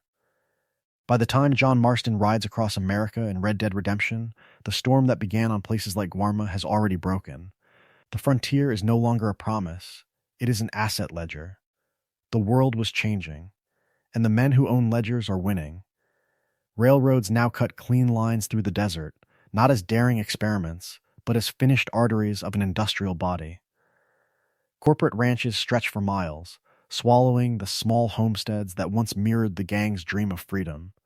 Oil fields roar and spit smoke on the horizon, the living embodiment of a new philosophy where land is not a home but a resource. Federal agencies, from the U.S. Marshals to the rising Bureau of Investigation, move through this world with quiet confidence, backed by law, capital, and repeating rifles. This is not just a story of one man chased by the government. It is a story of an investor class stepping out from behind the curtain. The same kind of distant men who funded Alberto Fussar's sugar empire on Guarma now have their names on rail companies in Blackwater and on oil concerns in New Austin, from its humble beginnings in Caribbean plantations and shipping contracts. That money has grown into banks, trusts, and corporations that shape everything John can see, even if he never learns their names. John never sets foot on Guarma, yet Guarma is in every general store, in every cup of coffee sweetened by cheap sugar unloaded at Blackwater's docks. The trade routes that carried cane from islands like Guarma to mainland refineries are the same routes that carried rifles, uniforms, and payrolls for private militias and federal agents. The profits extracted from shackled workers in the tropics help fund the Pinkertons' expansion, the Bureau's quiet rise, the very agencies that now hold John's family hostage as collateral. When John rides to hunt down Bill, Javier, and Dutch, he is not simply paying for his past sins. He is participating in the same brutal calculus that trapped Hercule and his rebels. Small nations on islands, small ranchers in New Austin, small outlaws on the run, all are forced to bargain with powers that speak the language of progress and civilization, but think only in terms of control. John trades loyalty for amnesty, friends for a fenced patch of land, in the truest sense mirroring those governments that surrender ports, tariffs, and citizens for a promise of stability. In that light, Beecher's hope is both victory and compromise. It is a quiet field planted in the shadow of unseen plantations overseas. John's personal story of betrayal and survival is nested inside a much larger, harsher system that began long before the van der Linde gang and will continue long after. Guarma becomes part of the invisible architecture of his world, an island he never visits but can never escape. And when that architecture finally turns on him, when the cost of his bargain comes due at the barrel of a government rifle, the question remains, was John ever truly free, or just one more lost soul paying interest on an empire's debt? That debt is not abstract. It is poured every morning into a simple cup of coffee. Picture that cup on a polished table in Saint Denis, in New York, in some bright parlor where the curtains are clean and the newspapers speak proudly of progress. A spoonful of sugar disappears into the dark, and with it vanish the hands that cut the cane, the backs that bent in the heat, the voices that never reach the cities whose comfort they sustain. That sweetness has a source, and it runs straight through fields like Guarma's. In the late 1800s, sugar is not a luxury for kings. It is a mass commodity, the quiet engine of breakfast tables and bakery windows. From its humble beginnings as a rare spice, it has become the living embodiment of industrial appetite, traded in bulk, speculated on by distant investors who never smell the smoke of the boiling houses. Fortunes rise and fall on the price per ton, while the people who swing the machetes remain nameless, dying in obscurity beneath a sun that never sets on their labor. Guarma captures that system in the truest sense through its environment, rather than its dialogue. Shacks sag beside the fields, chains hang from posts, and armed guards patrol between rows of cane that stretch farther than the eye can see. The island is beautiful at a distance and brutal up close. Every glint of light on the ocean, every lush hillside, is framed by the reality that this paradise is owned, measured, and monetized. Comfort in one part of the world is paid for with suffering in another. How many cups of coffee does it take to buy one man's life? Rockstar turns that question into a story of loyalty and betrayal, of dreams and delusions, through the gang's brief exile there. On Guarma, Dutch's philosophy about freedom and resistance collides with the machinery of empire that Alberto Fussar represents. The gang are not romantic outlaws toppling railroads. They are pawns trapped on land that belongs to sugar companies, foreign governments, and private militias. Dutch talks about civilization as a cage, but on this island the cage is literal. Fences, barracks, watchtowers, all built to protect Cain and crush rebellion. For Arthur, Guarma becomes a brutal revelation. The world was changing, the old ways were dying, and here the replacement is not some neutral progress, but a global network of profit and control. Dutch rages against it, yet also tries to bargain with it, proving how far his ideals have slipped. The detour through Guarma forces Arthur to see beyond Dutch's rhetoric to the systems that actually run the world, the same systems that will one day claim John. As the story turns toward its closing stretch, Guarma lingers as a moral echo. What does freedom mean in a world where even an island is mortgaged to sugar and blood? The answer to that question will define the fate of every lost soul who ever rode under Dutch's banner. Guarma turns that question into a ledger, not a metaphorical one, but a tally written in bodies, burned fields, and shattered uprisings, where every step the gang takes deepens wounds that were already bleeding. From the very beginning of their arrival, the consequences are concrete. Their shipwreck strands them in the middle of a war between Alberto Fussar's sugar empire and Hercules' rebels, and the gang's presence immediately escalates the conflict. Raids planned as guerrilla strikes become frontal assaults because Dutch wants guns, wants spectacle, wants to prove that his philosophy still matters.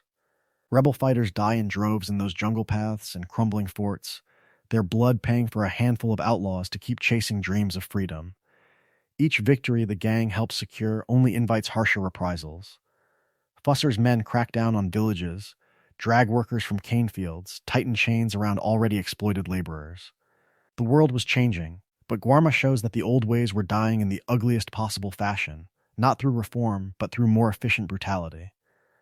By the time Dutch and the survivors finally escape, the revolution has been pushed into a more desperate, more vengeful phase, its leaders forced to fight an enemy now, on full alert, because foreign outlaws stirred the pot and vanished. Dutch, of course, refuses to see it that way. In his own mind, he arrives as a liberator and leaves as a legend, the living embodiment of resistance against civilization's greed. He gives speeches to Hercule about throwing off chains, about standing proud, about not bending the knee to corporate tyrants. Yet he comes late to a struggle that predates him, leaves the moment a boat is secured, and treats Guarma's people as stepping stones between Saint Denis and the next campfire. Freedom, in his mouth, is always calibrated to the gang's escape route. Arthur feels the dissonance. Guarma is where he begins to notice how often Dutch's grand declarations about helping the poor and oppressed somehow end with the poor and oppressed buried, and the gang moving on.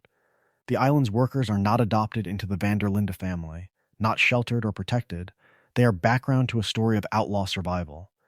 In the truest sense, Guarma exposes Dutch's talk of family as selective loyalty, fiercely protective inward, casually indifferent outward.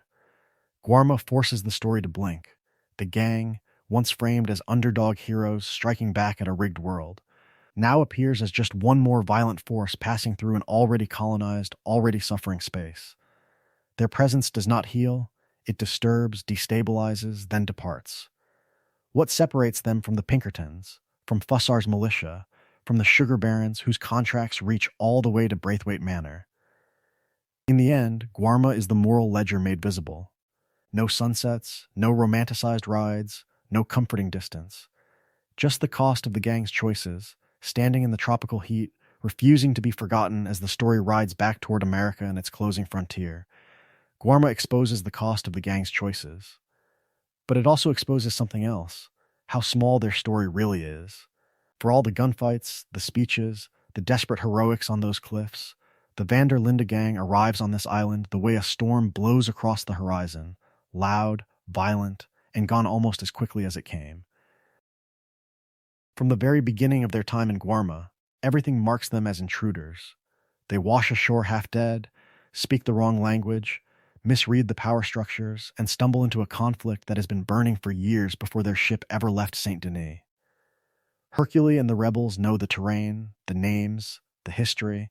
Dutch and Arthur barely know who Alberto Fussar is, let alone the foreign investors and sugar contracts that keep his militia in power. This is a story of revolution and empire, and the gang only ever sees the edges. That distance is deliberate. Rockstar places both protagonist and player in the same position, tourists in someone else's tragedy. The American frontier can be crossed on horseback from its humble beginnings in Coulter's snow to the swamps of Lemoyne and the plains of New Hanover. But Guarma is locked, narrow, tightly controlled. No roaming the plantations to uncover every secret, no wandering into the capital to confront the corporate offices that bankroll Fussar. The camera points in specific directions, and the path forward is a thin line through someone else's war. This sharply contrasts with America, where the gang feels like the living embodiment of resistance to a closing frontier. There, choices seem to matter: which town to ride into, which stranger to help, which camp to call home. In the truest sense, the player is allowed to believe the gang bends the world around them, that their dreams of freedom can still shape the fate of this dying frontier. On Guarma, that illusion evaporates. The rebels will keep fighting, the sugar will keep flowing, the contracts with families like the Braithwaites will endure, regardless of how many soldiers fall to Arthur's rifle. The design quietly insists on a hard truth: not every story is about the gang. Guarma has its own heroes in Hercule and his fighters, its own villains in Fussar and the sugar barons, its own martyrs in the shackled workers who die nameless in the cane fields. The gang is just passing through, another group of armed men who promise help and then vanish with the tide. How many have come before them? How many will come after, wearing different uniforms but serving the same civilization of profit and control? This pattern interrupts matters as the narrative turns toward collapse. Leaving Guarma does not close its wounds. It only sends Dutch and Arthur back to America carrying new paranoia, new guilt, and a fresh awareness that the world was changing on a scale beyond their philosophy or firepower. As the gang limps toward Beaver Hollow, Guarma lingers in the background, a reminder that their outlaw family is not the center of history. Only another lost soul drifting across it. Leaving Guarma, the gang escapes the island, but not its design. The jungle camps they stumble through there become a rough draft for the places they will die in America. Hercules' rebel camp is cramped and raw, canvas tents sagging under the humidity, watchfires burning all night, rifles always within arm's reach. Men sleep in shifts, eat in haste, and listen for the crack of distant gunfire. It is, in the truest sense, a camp built for siege rather than comfort. When the van der Linde gang finally staggers into Shady Bell's rotting halls, and later into Beaver Hollow's dripping caves, that same posture follows them north. The swamps and the snow echo Guarma's jungle, sentries at the tree line, whispered arguments in the dark, and a constant sense that civilization's armies are just beyond the mist. From its humble beginnings, the gang's camps had been places of music, stories, and a rough imitation of home. Coulter's Cold was brutal, yet there was still laughter. Horseshoe Overlook and Clemens Point carried a fragile peace, a belief that freedom was still possible. After Guarma, the atmosphere shifts. The camp at Shady Bell is ringed with lanterns and fear. Beaver Hollow is little more than a dug and encampment, mud and smoke replacing warmth and community. The old ways were dying, and the new way was simply waiting for the next attack. Dutch feels that shift most of all.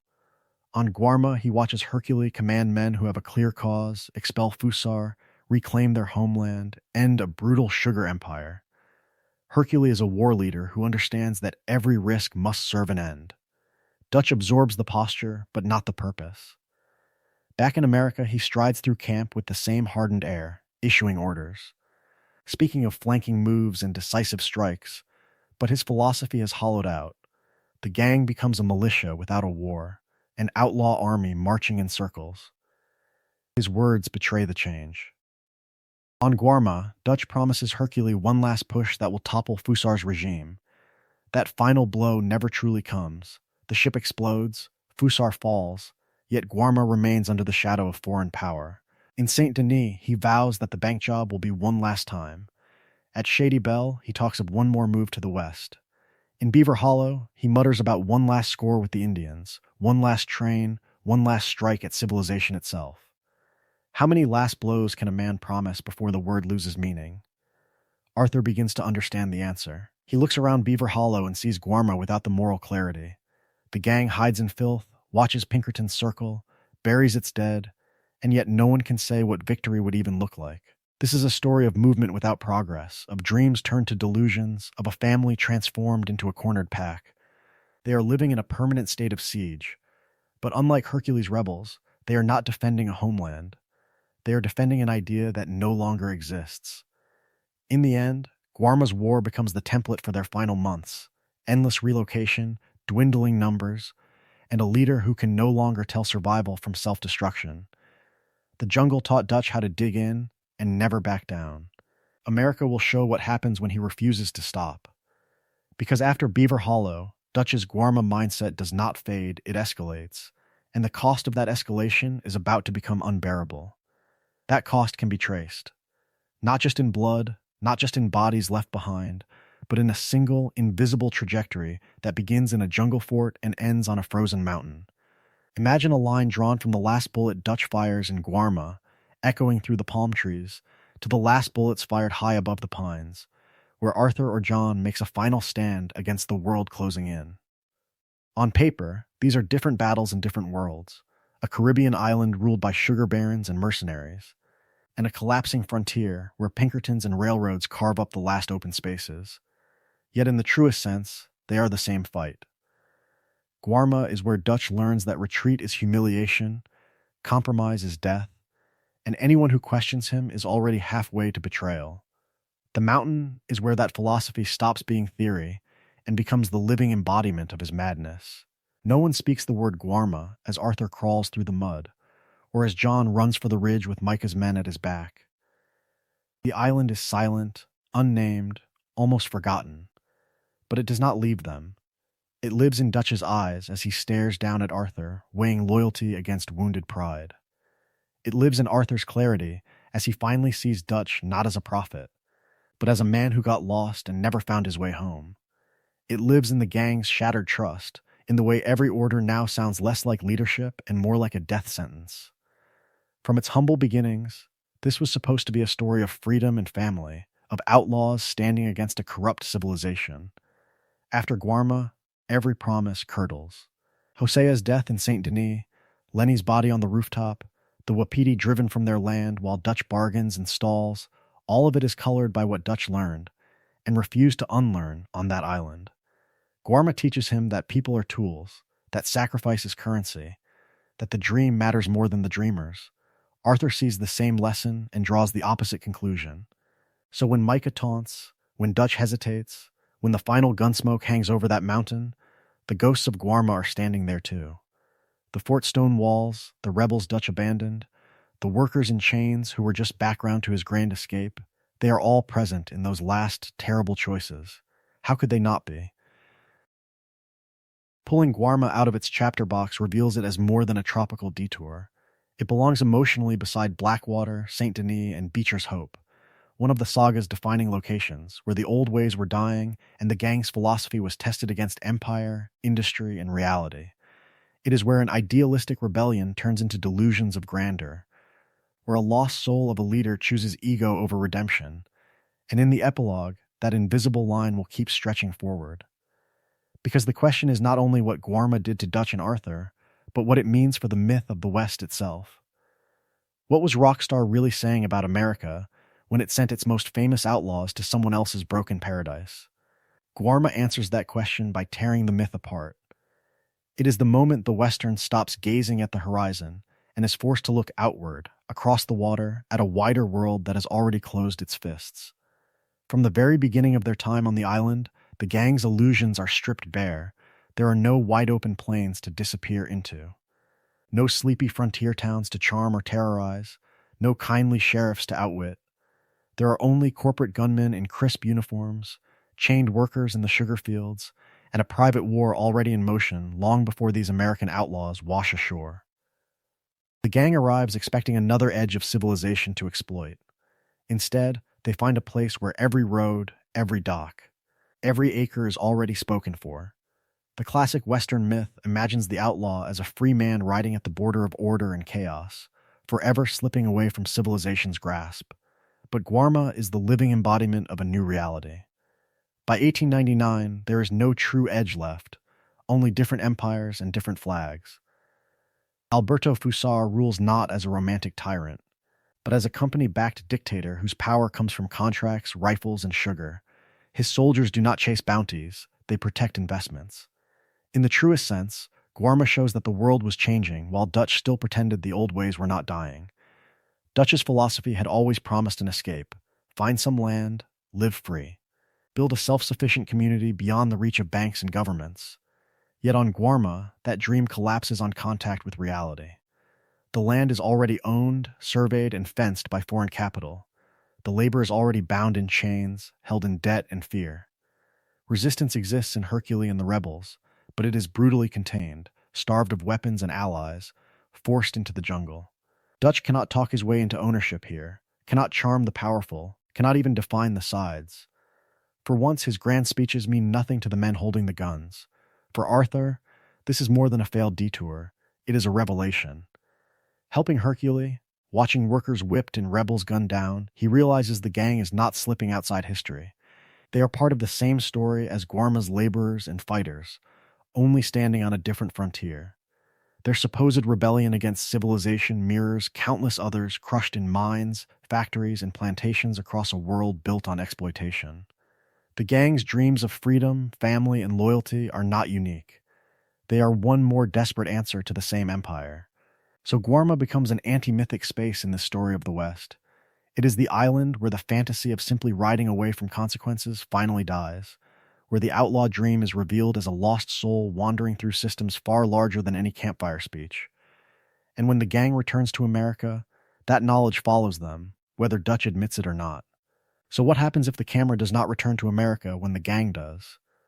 What happens if the story lingers on that island, and everything else is read through its heat and its sugar and its gunsmoke? Consider a different frame, Red Dead Redemption 2, not as a Western that briefly visits the tropics, but as a story of the Caribbean whose shockwaves happen to crash against the closing American frontier. From its humble beginnings in the snow at Coulter to the quiet fields of Beecher's Hope, the narrative has always been read as a tale of cowboys and civilization. Yet in the truest sense, the emotional center of gravity passes straight through Guarma. In this reading, Saint Denis, the Braithwaite War, and the Pinkertons do not vanish, but they change position. They become prelude and aftermath, the build-up and the echo around the one moment when the Linde gang collides head-on with global empire. The Braithwaite's genteel plantations are no longer just Southern Gothic scenery. They are the American face of a Caribbean sugar machine that reaches out across the sea to places like Guarma. The St. Denis bank heist is not simply a big score gone wrong.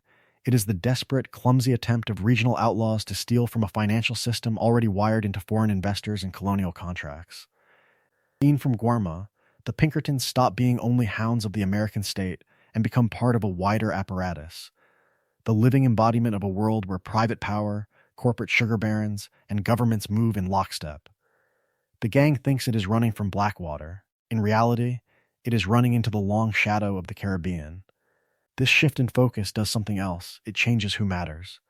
Hercule, with his ragged uniform and fierce speeches, stops being a colorful side character and becomes a moral anchor, standing beside Arthur and John rather than beneath them. The unnamed workers in chains, the men shot down in the cane fields, the rebels dying in the jungle, all step forward from the background.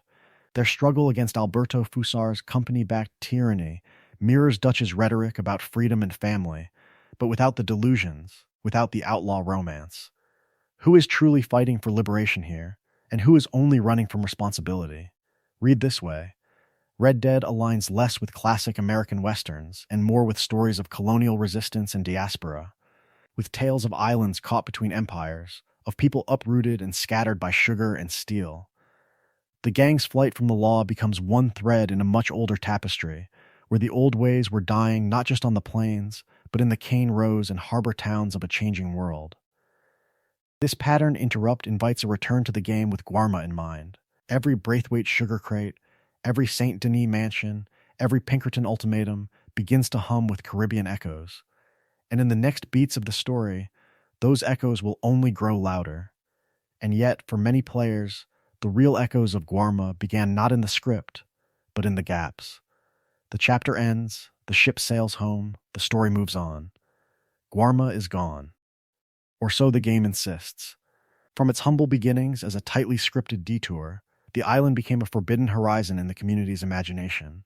Almost immediately, players began clawing at the edges of civilization's invisible walls, glitching horses across map seams, riding skiffs beyond the fog, or using mods to resurrect a place the narrative had abandoned. There is a certain situational irony in watching an outlaw gang trapped by fate, while the real outlaws are the ones breaking Rockstar's borders just to stand again on Guarma's beaches. What they found there turned absence into a story of its own. Beyond the mission paths, unused trails snake through the jungle, leading to half-finished shacks, isolated camps, and cliffside lookouts no scripted gunfight ever touches. NPC patrols still march along forgotten routes, shouting in Spanish at no one, reacting to gunfire, storms, and time of day as if a war continues just off-screen. Even the laborers, those shackled silhouettes glimpsed in the main story, sometimes follow complex daily routines, moving between barracks, docks, and fields that most players never see. These discoveries hint at two possibilities, both compelling. Either Guarma once had a larger planned role, with more rebel assaults, plantation infiltrations, and quiet moments among the workers, or the island is simply the living embodiment of Rockstar's obsessive world-building. Built in the truest sense as if it existed long before the gang washed ashore. In both readings, the result is the same, a space that feels dense with untold missions and unplayed scenes. Fan theories rush in to fill that vacuum. Some imagine an extended alliance with Hercule, where Arthur and Dutch run clandestine raids on Braithwaite sugar shipments, tying the island's revolution directly to the family feud back in Lemoyne. Others propose cut storylines where Dutch, seduced by the philosophy of permanent war against empire, considers staying in Guarma as a revolutionary leader, abandoning the American dream of freedom for a new, blood-soaked crusade. A few go further, suggesting that secret Braithwaite investments and Pinkerton interests in the Caribbean were once meant to surface in late-game revelations, turning Guarma from a detour into the key to Dutch's final betrayal. In the end, this ongoing fascination says as much about the audience as it does about the game. Guarma appears briefly, then recedes, yet players return to it again and again. treating it as a lost soul of the map, a place where the old ways were dying under a different sun. The island exists half-seen, suspended between code and conjecture, between what is there and what might have been. And as the main story marches toward its final camps and last rides, those haunting possibilities will not stay buried offshore forever. Guarma lingers precisely because it cannot be held. In the main story, once the ship sails and the storm breaks, the island recedes into mist, turning from a physical location into a memory the game itself refuses to revisit. That absence is not a glitch in the design. It is a statement about a story of places that change people, then shut their doors behind them. In normal play, the map never opens a passage back to those jungles, those sugar fields, those crumbling forts where Hercules' rebels bled for a freedom the gang barely understood. There is no late-game ferry from Saint Denis, no secret cove in New Austin that sends the player south again. The one-way journey mirrors the gang's own path, no rewinding the ambushes, no reloading the choices that left workers in chains and allies in shallow graves. Once Dutch walks away from Hercules' cause, that bridge is gone forever. Because the island cannot be revisited, it becomes dreamlike in memory, more vivid and yet less concrete than any frontier town. Sunlight through dense canopy, the echo of distant gunfire, Javier dragging a wounded Arthur through mud, while Dutch chases grand ideas of revolution and ransom. Guarma turns into a myth inside the player's mind, a hidden country where the Linde gang briefly became powerless strangers in a wider world that did not care about their legend. How many remember precise routes through its cliffs, and how many remember only the feeling of being lost soul exiles under a foreign flag? That hazy recollection reflects Dutch and Arthur themselves. They cannot go back either, not to the campsite where Dutch first promised that the gang would be the living embodiment of freedom, not to the campfire nights when his philosophy still sounded idealistic instead of hollow. Guarma marks the line where those dreams and delusions finally separate. Dutch insists the world was changing, that civilization is the true enemy, yet on Guarma he sides with a corporate tyrant before he sides with the people actually fighting empire. How does a man return from that and still pretend the old ways were dying only because of Pinkertons? From its humble beginnings, the gang believed every setback could be outrun, every mistake paid off with one last score. Guarma exposes the lie. There, Dutch abandons allies, sacrifices men, and chooses betrayal over loyalty when no Pinkerton gun is forcing his hand. Arthur sees it. So does Javier. The island becomes the moment when their family is no longer a refuge, but a stage for Dutch's unraveling. That is why Guarma's inaccessibility matters as the story moves toward its epilogue. The island stands offshore, unseen but influential, a permanent reminder that some passages are irreversible, from youth to age, from faith to doubt, from outlaw romance to the cold arithmetic of power. The narrative will soon leave Dutch's campfires behind and follow John into a harsher, smaller world, one fenced and surveyed in the truest sense by railroads, ranch deeds, and government rifles. Yet Guarma's shadow will still fall across those plains. In the closing reflection, the island will become more than a detour. It will frame the legacy of the Linde gang and of the civilization that replaced them, a legacy of freedom promised and denied, of family broken and repurposed, of betrayal dressed up as progress. The story will return to the themes Guarma crystallized: empire and resistance, visibility and erasure, and to the quiet persistence of places that history keeps offshore, just out of sight, but never truly gone. Guarma is where the story finally admits what it has been hinting at from the very beginning. A story of loyalty and betrayal, of dreams and delusions, suddenly widens into something larger than one campfire, one gang, or one dying frontier. From its humble beginnings, the Linde gang imagined itself as a rebellion against a rigged civilization. Dutch spoke of freedom, of resisting government and banks, of protecting family against a world that would crush the poor and the different. The gang became the living embodiment of a country that had been born in revolution and conquest, struggling between idealism and reality, between freedom and civilization. Robbing trains and banks was never just about money. It was a philosophy acted out with guns and stolen bonds. Guarma completes that picture by dragging the gang outside the borders of the United States and showing that the forces closing in on them do not stop at the shoreline. On the island's plantations, guarded by Alberto Fussar's private army, The same corporate power that funds railroads in Lemoyne is transformed into a sugar empire, enforced by shackles and rifles. The Braithwaite's quiet contracts with Guarma Sugar link their genteel southern decay to a global trade network. The world was changing, and the old ways were dying. But the engine driving that change was not just lawmen on horseback. It was companies, investors, and empires. Dutch always claimed to be fighting the system. In Guarma, that system finally shows its true scale.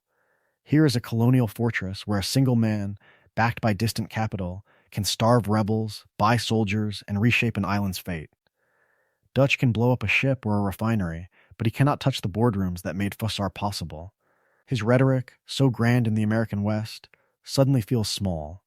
He is a tragic figure precisely because he senses this, without ever fully understanding it.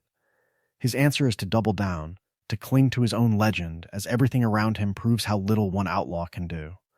Arthur, dragged through the jungle and the gun smoke, becomes the man who finally sees that scale, in the truest sense. He watches Hercule and the rebels fight a war that looks noble and necessary, yet is already entangled in foreign interests and future betrayals. He realizes that the gang's suffering, Hosea's death, Jack's kidnapping, even the Guarma detour, are all ripples from forces that treat people as expendable pieces in a global game.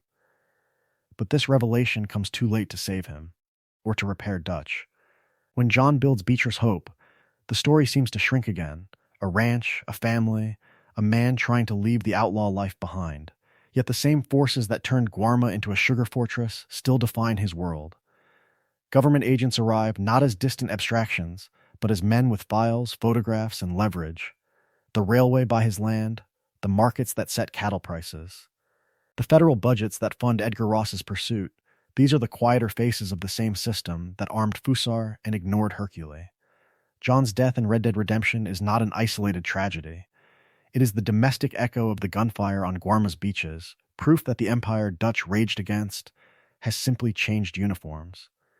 A story that began with stagecoaches and campfire speeches ends with a man gunned down by a firing line assembled in the name of order. Guarma, then, is not a side chapter or a strange vacation from the Western.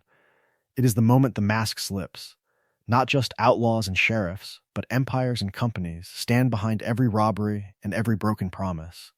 The gang, once a roaming family of misfits, is revealed as a small, desperate current in a vast historical tide. Every lost soul in that camp, from Arthur to Javier, is caught between a dying frontier and a modern world built on distant plantations, offshore prisons, and forgotten islands. The island may vanish from the map once the gang escapes, its beaches never freely revisited, but its logic remains. In Guarma's smoke and sugar fields, the narrative quietly confesses what America has always been, a nation whose myths of freedom are inseparable from the empires it builds, the markets it feeds, and the people it leaves behind, just out of sight, but never truly gone. Guarma lingers, not as a vacation postcard, not as a quirky mid-game detour, but as a quiet bruise in the narrative, a pressure point that keeps aching long after the gang sails home.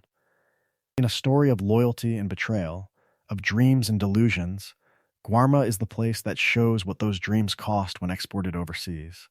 From its humble beginnings as another nameless sugar island, Guarma follows a brutal arc, seized, planted, and carved into neat rows of cane, turned into a machine for profit where workers are chained, watched, and discarded, transformed into a battlefield where Hercule and his rebels fight Alberto Fussar's private army and the foreign investors behind him.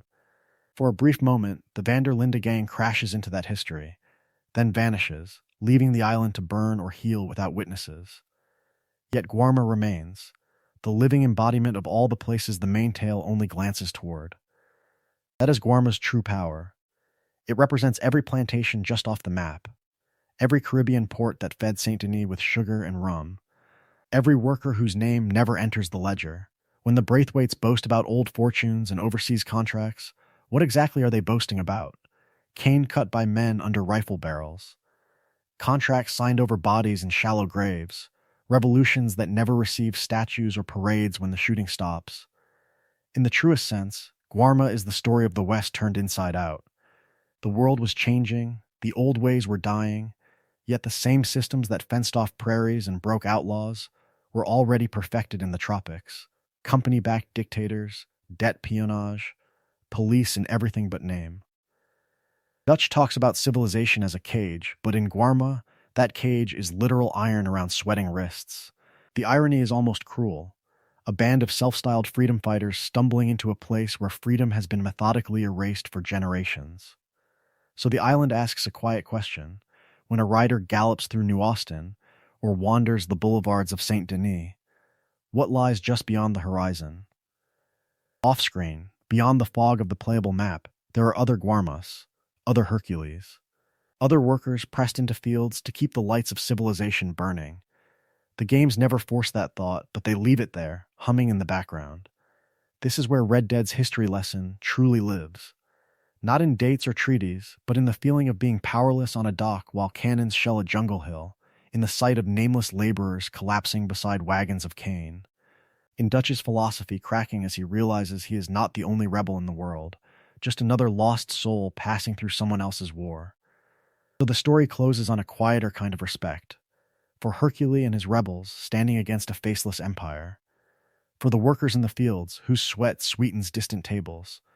For every unseen struggle that runs parallel to the famous outlaw tales and never makes the wanted posters. Guarma is the island history forgot, but the narrative remembers, and once seen, it never really lets go. Guarma lingers. It shadows the mainland story long after the last shot is fired on its cliffs, a reminder that the Linde tale was never just about one gang and one country. It was always a story of empire and exploitation, of fortunes built on distant pain. So the invitation now is simple in words, but rich in consequence. Return to Guarma. Step back into that brief chapter and let the island speak in the background, not just through the gunfights and explosions. Watch the workers bent under the sun, the guards pacing the walls, the ships anchored just offshore. Listen to the shouted orders in Spanish, the nervous conversations among soldiers, the quiet resignation in the fields. Every shouted command, every guarded gate, hints at a deeper history that was already in motion long before the gang arrived. From its humble beginnings as a detour after the Saint Denis disaster, that chapter becomes, in the truest sense, a key to the entire world of Red Dead. A second look reveals the Braithwaite name on sugar contracts, Cornwall's shadow in the company ledgers, and the invisible chain that runs from a Caribbean cane field to a genteel parlor in Rhodes. A plantation house in Lemoyne no longer appears as an isolated monument to cruelty. It becomes the living embodiment of a global system that Guarma makes impossible to ignore. Beyond the game itself, the story continues in the work of those who have pulled Guarma apart, piece by piece. Fan wikis trace the island's connections to real Caribbean revolutions and the old ways where dying economies of sugar and steel. Cut content videos reveal unused dialogue, alternate routes through the jungle, hints of more time with Hercule and his rebels. Lore breakdowns map the quiet ties between Alberto Fussar, foreign investors, and the polite families who pretend their hands are clean. What new patterns emerge when every scrap of information is treated as evidence?